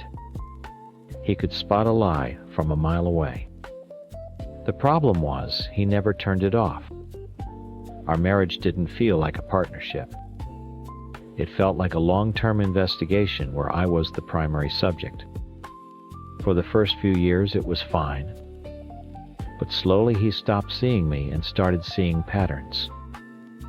A credit card charge for a lunch he didn't know about wasn't just lunch. It was an anomaly. A late night at work wasn't just a deadline, it was a deviation from the schedule. Our conversations became little more than him collecting data. How was your day wasn't a question, it was a request for an alibi. Our bed, which used to be our sanctuary, felt like 2 separate islands. He was there physically, but his mind was always somewhere else, sifting through evidence, leaving me completely and utterly alone in the quiet of our perfect-looking home. A deep, heavy sadness settled over me, a depression so quiet I could barely name it myself. He never even noticed. Then I got the new job. It was in sales, a high-pressure environment, but for the first time in forever, I felt alive. I was good at something again. I had a purpose that wasn't just the PI's wife. And that's where I met David. I honestly couldn't stand him at first. He was loud, a little arrogant, and way too confident. But he was also the first person in years who looked at me like I was a person, not a puzzle. He saw that I was smart and ambitious. When I had an idea, he didn't poke holes in it. He helped me build it up. He listened when I talked about the suffocating silence at home, and he didn't offer a 5-point plan to fix it. He just said, "That sounds incredibly lonely. I'm sorry." It was like a dam broke inside me. I had a friend. A real one. That's when the small lies started. They weren't meant to be malicious. When I told my husband I was going to a coffee shop to catch up on emails, I was actually meeting David for lunch. I just needed a space for myself, a conversation that wasn't going to be filed away and analyzed later. Those lunches were my lifeline. We talked about work, about our pasts, about everything and nothing. I could laugh a real deep belly laugh and not feel self-conscious. I felt like myself. The big work trip to Florida was a major turning point for us at work and for me personally. We were getting ready to pitch a huge client. The week before, feeling a surge of confidence I hadn't felt since my 20s, I bought a new bathing suit. It was a bright blue two-piece, something a little more revealing than I would normally wear. I bought it for me. I wanted to sit by the hotel pool after our meetings and feel the sun on my skin and feel good. Not for David, not for anyone. For me. My husband found it in my suitcase while I was packing. He held it up not with a smile or a compliment, but with a flat, unreadable expression. "When did you get this?" he asked. The question wasn't curious, it was accusatory. I saw the gears turning in his head. Asterisk new variable. Unexplained purchase, motive unknown. Asterisk.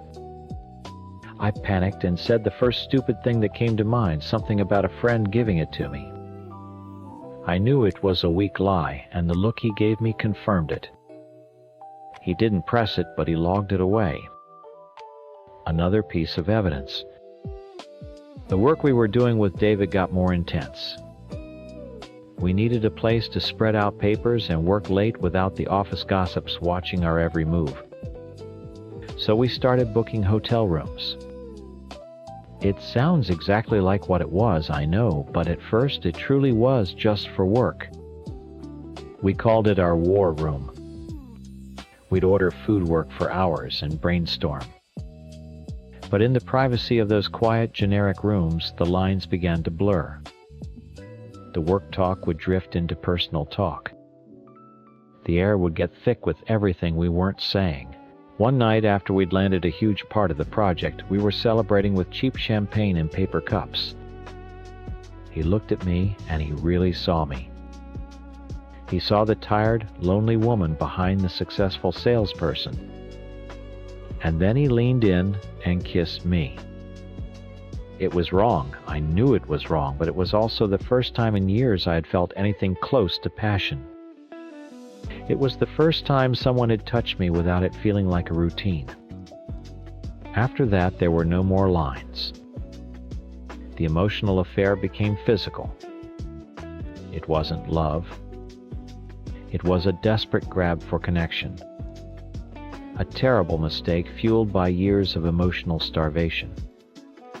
Over the next 6 months, we met in hotels about 10 times. Each time I felt a horrible mix of guilt and relief. The day before my wedding anniversary, I was the one who booked the room. The date on the calendar felt like a mockery, a reminder of the emotional desert I was living in. What I had with David wasn't right, but it was a fire, and I was so cold. That last Saturday morning feels like a dream now. My husband was home sitting at the kitchen table, nursing a cup of coffee and looking through case files. I told him I had a last-minute training session for work across town. He just nodded, his eyes not even leaving the papers in front of him. He didn't ask where or what it was for or when I'd be back. He just accepted my data point and moved on. The entire drive over my stomach was in knots. I knew I had to end it. I couldn't live in two separate worlds anymore. I pulled into the parking lot of the Comfort Inn, found a space, and killed the engine. I sat there for a minute, my heart pounding in my chest. I took a deep breath, grabbed my purse, and walked into the sterile, quiet lobby. I sent a quick text to David. "I'm here." I had no idea my husband had put a GPS tracker on my car a week ago. I had no idea he was sitting in his own car across the street, watching, waiting for the final piece of evidence to fall into place. My phone buzzed in my hand a few seconds later, but it wasn't a reply from David. The name on the screen made my blood run cold. My husband. I stared at it frozen. Why was he calling me right now? I declined the call, my hand shaking, and my phone immediately buzzed again.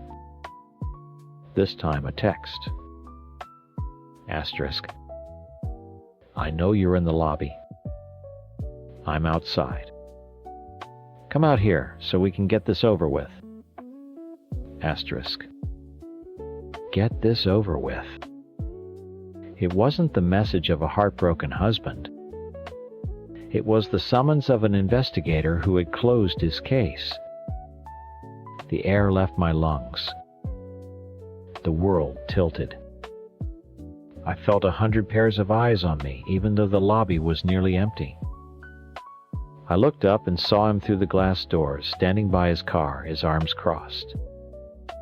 He wasn't angry. He wasn't crying. He was just waiting. Patiently. Like he was waiting for a suspect to turn themselves in. Every survival instinct screamed at me to run, to go up to the room and hide, but I knew it was pointless. He had me. I walked toward the doors like a woman walking to her own execution. The moment I stepped outside, the cool morning air felt like a slap.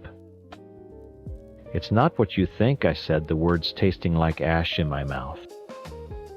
It was a stupid, panicked thing to say, and the look he gave me confirmed it. He didn't even flinch. Get in the car. The drive home was the longest 10 minutes of my life. The silence was so heavy I could feel it pressing on my chest. He didn't look at me. He just drove his knuckles white on the steering wheel. I kept replaying his text in my head. Asterisk. Get this over with. Asterisk. He had known. He had been collecting his evidence, building his case against me, and that morning was just the final piece of the puzzle. I wasn't his wife in that car.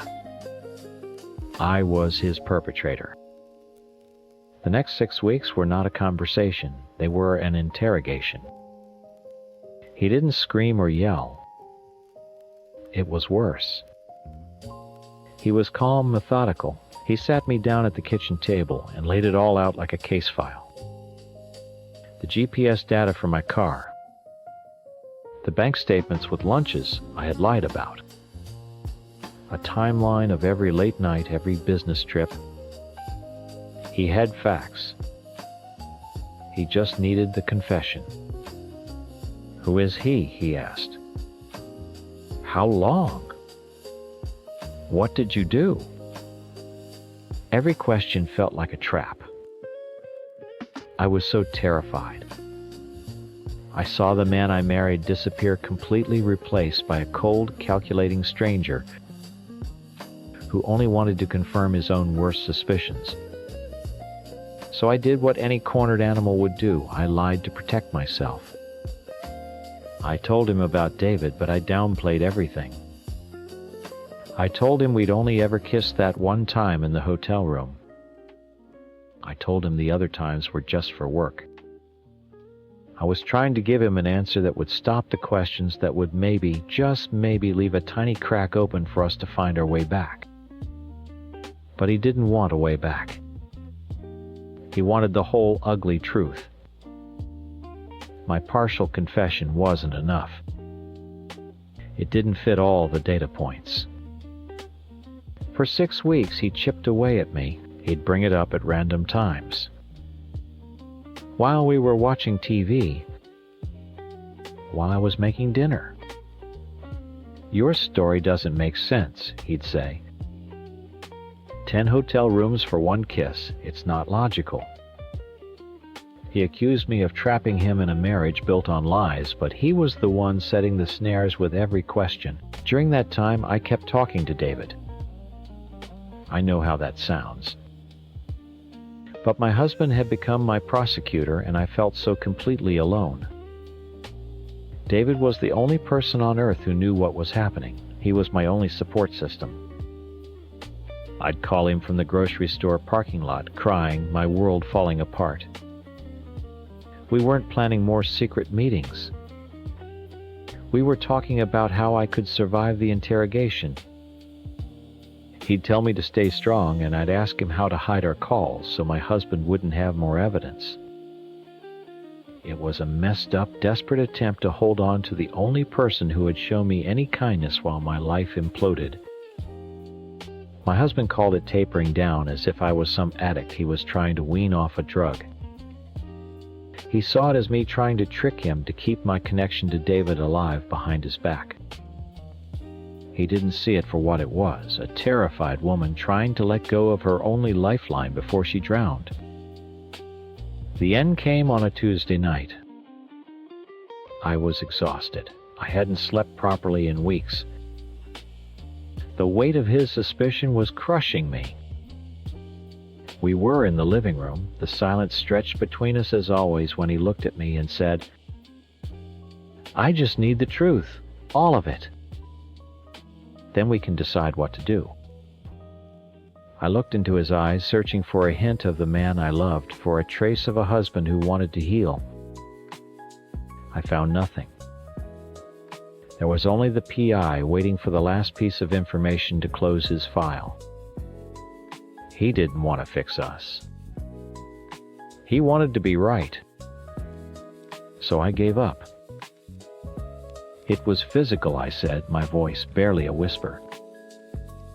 It was a sexual relationship. For about 6 months. I watched his face. There was no flash of new pain, no shock, just a slow, quiet nod.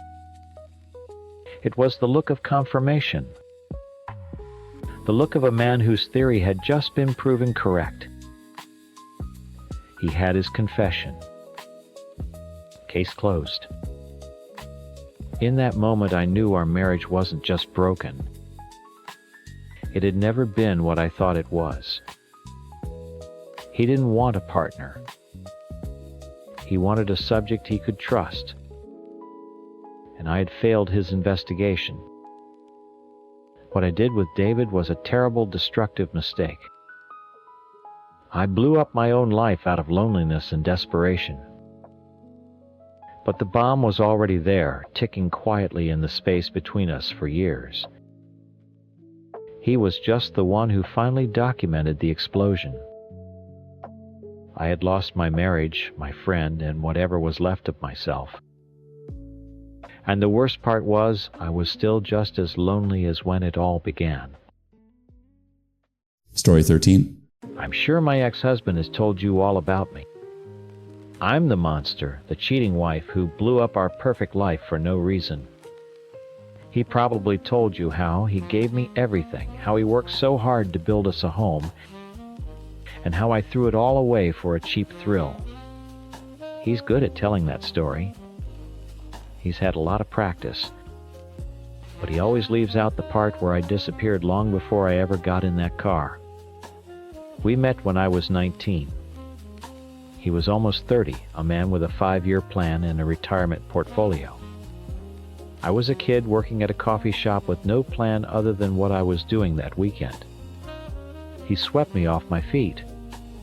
He was so sure about everything, and I thought that meant he was sure about me. I was wrong. He was sure about his plan, and I was just a piece he'd slotted into it. I wasn't a partner. I was the wife accessory. He bought a beautiful house in a nice neighborhood. He called it our house, but it was his. His office was the center of it. His rules were the law. I tried to make it a home. I'd pick out new curtains, and he'd say they were fine without looking up from his laptop. I'd cook his favorite dinner, and he'd eat while answering work emails. I was just background noise. My job was to keep the house running so he could focus on his important life as the breadwinner. He didn't see me. He saw a dependent.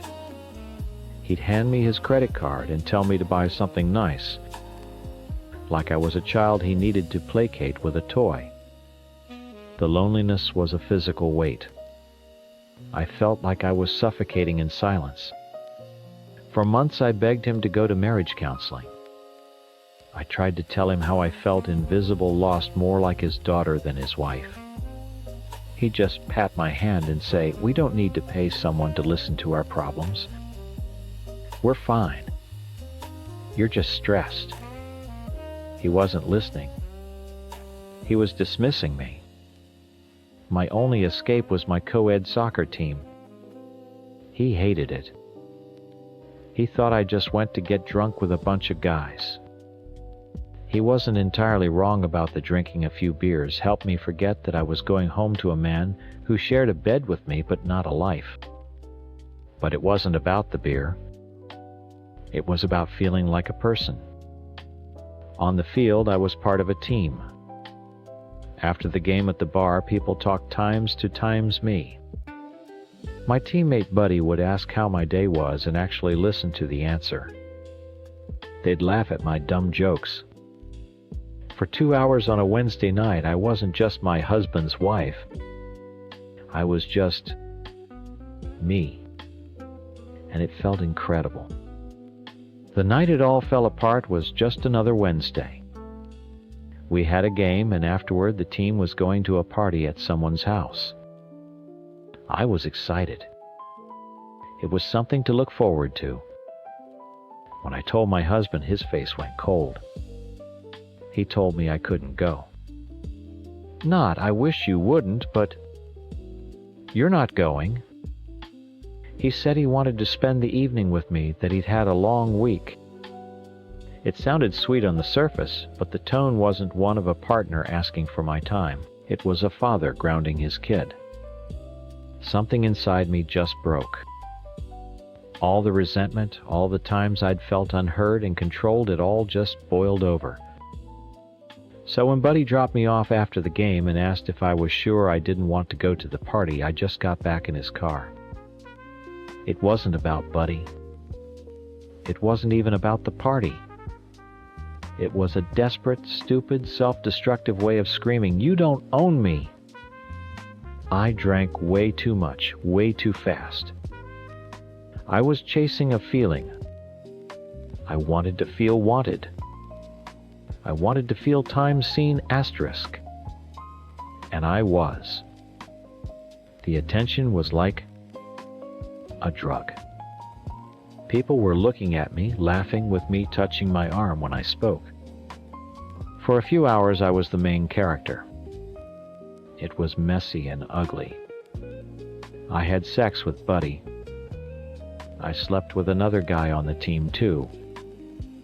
It was a blur of terrible decisions, one crashing into the next. It was a horrible way to feel alive, but it was the only way I could remember how. The next morning, the shame hit me like a physical blow. I crept downstairs, my head pounding, my stomach churning with guilt and cheap beer. He was already up, sitting at the kitchen table with a coffee, staring at the wall. His eyes were like ice.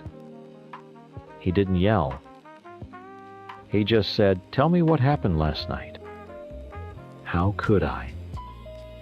How could I explain that I set our whole life on fire just because I felt small? I couldn't form the words. So I lied. I told him I went to the party, had too much to drink, and crashed on a couch. A sanitized, pathetic half-truth. He just stared at me for a long moment. Then he pushed his iPad across the table. Try again. My messages were open, my location history. Photos from the night before that someone had texted me. He had seen everything. My stomach dropped out. It wasn't just the cheating. It was the fact that he'd been watching me. The first words out of my mouth weren't, "I'm sorry." They were a pathetic, terrified whisper, "Are you leaving me?" My whole identity was so wrapped up in him that my first instinct was fear of being abandoned, not remorse for what I'd done. That's when I broke down completely. I told him everything, every single ugly detail. I cried until I couldn't breathe. I promised I'd do anything. I'd go to AA. I'd quit the team. I immediately found a marriage counselor, the one I'd been begging him to see for a year, and booked an appointment. I was ready to crawl through glass to fix what I had broken. We started going to therapy. I was trying, I really was. But he was a ghost. He was there, but he was gone. He'd sit next to me on the couch, but he wouldn't touch me. He slept in the guest room. The silence in the house was worse than it had ever been. I felt like I was poison. The only person who would even talk to me like I was still human was Buddy. He'd text to check on me. We'd meet for coffee. It was wrong, and I knew it was wrong, but he was a lifeline in an ocean of loneliness. It was a sick, pathetic comfort reaching for the person who helped me ruin everything, but I felt so completely alone. Then one night after a terrible silent dinner, my husband came to me. He said he'd been thinking. He said maybe the reason we couldn't move forward was because there was too much baggage. He had a plan. He said we should get a divorce, a clean, simple, uncontested one so we could wipe the slate clean. He painted this picture of us starting over, dating each other again, rebuilding from scratch without the weight of the past. He said it was the only way to save us. Looking at him, seeing a flicker of hope in his eyes, for the first time in weeks I actually believed him. I thought this was our chance. I told him I'd do whatever it took. He was so convincing. He laid out this whole roadmap for our healing, and I clung to it like a life raft. I was so desperate to believe that the man I married was still in there somewhere, buried under all the hurt. So I played my part. I became the most cooperative future ex-wife you've ever seen. I helped him get the paperwork together. When he said it would be faster and cheaper if we didn't use lawyers, I agreed without a second thought. Why would we need them? We were on the same team after all. I packed up my clothes and personal things, moving them into a storage unit he helped me rent. He told me it was a temporary step, a way to make the separation feel real, so our reunion would be even sweeter. Each box I taped up felt like a step toward fixing us. I spent days methodically taking myself out of the house we were supposed to share, smiling through my tears because I thought I was earning my way back to him. I was a ghost in my own home, tidying up the evidence of my existence, all while he watched with what I thought was sadness, but now I know was just patience. The day we signed the papers, he held my hand. He told me he was proud of me, that this was the hardest part, and that soon we could start building us again. I signed on every dotted line he pointed to. I waived my right to spousal support because he said it would just complicate things, and we didn't need that. We needed a clean break to get our clean start. I believed every single word. I was so blinded by the hope he was selling me that I couldn't see the truth right in front of my face. The divorce was finalized in a few weeks. It was all so clean, so efficient. I remember calling him that night, my voice shaking with a mix of fear and excitement. "So, it's done," I said. "When do we start over? When is our first date?" There was a long pause on the other end of the line. It was a different kind of silence than the one I had grown used to. This one was heavy final. "We're not," he said. His voice was flat, empty of all the warmth he'd been faking for the past month. I couldn't process it. What are you talking about?" This was the plan. "Your plan." "No," he said, and I could almost hear the smirk in his voice. "This was always the plan. My plan." And then he dropped the other shoe. "Did you really think I didn't know you were still seeing Buddy? That you were still texting him, meeting him for coffee?" My blood ran cold. He sent me a screenshot. A text from me to Buddy from just the week before, asking if he wanted to meet up. He had more. He'd been tracking me the whole time, gathering a second round of evidence. All that time I thought I was working to fix our marriage, he was just building a better case against me. He spelled it out for me slowly, like he was talking to a child. The "let's start over" story was a lie. He knew that if he just divorced me outright, it could get messy. I might fight for the house for alimony. I was the cheated-on, neglected wife before I became the cheating wife. A good lawyer might have been able to argue that. But by getting me to continue my affair with Buddy, times after times I'd been caught while we were supposedly reconciling, he had what he needed.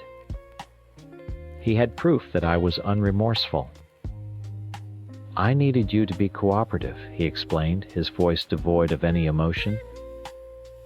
"I needed you to sign the papers without a fight. And you did. You signed away everything. If you try to fight this now, I'll bring all of this to a judge. They won't see a heartbroken wife who made a mistake. They'll see a serial cheater who was sleeping with her affair partner while in marriage counseling. You won't get a dime." The realization hit me with the force of a physical blow. I hadn't just been divorced. I had been dismantled. He hadn't been a heartbroken husband. He had been a strategist. He used my hope, my guilt, and my desperation against me. Every tear he shed, every promise he made was a calculated move in his game. I was a problem to be managed, and he had managed it perfectly, ensuring he got a clean, cheap exit with no obligations. I was just a pawn he sacrificed to win. The weeks after that phone call are a blur. I was left with a car, a storage unit full of stuff, and an empty bank account. He had already removed me from everything. I had nothing. The shame was suffocating. It wasn't just about the cheating anymore. It was about being a fool. He had played me so completely, and I had let him because I was so desperate to be forgiven. Buddy was long gone, of course. He was a symptom of a sickness, not a cure, and once the marriage was officially dead, there was no reason for him to stick around. I was truly alone for the first time in my life.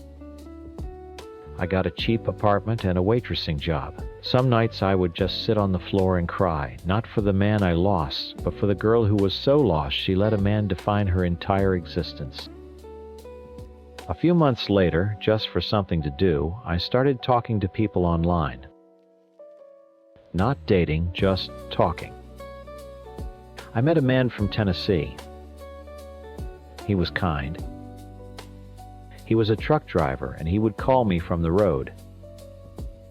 He didn't have a 5-year plan or a stock portfolio. He just had stories about the road and a laugh that made me feel warm. He asked me questions about my day and actually listened to the answers. He didn't see me as a project or a broken thing to be fixed. He just saw me. After a few months, he asked me to come visit him. I packed a single suitcase and drove the 9 hours to his small town in Tennessee. I never left. We got married 6 months later at the courthouse. It wasn't a big production. It was just us. It was real. I'm pregnant now. And when I feel the baby kick, I'm not scared. For the first time, I feel like I'm building a life, not just living in someone else's. My ex-husband took my house, my money, and my dignity. He thinks he won. But he left me with one thing myself. And I'm finally learning who that is. He can tell his story and paint me as the villain. But what he did, the cold and calculated way he manipulated my heart to get what he wanted, that was a different kind of evil. I set our life on fire in a moment of desperate, drunken madness.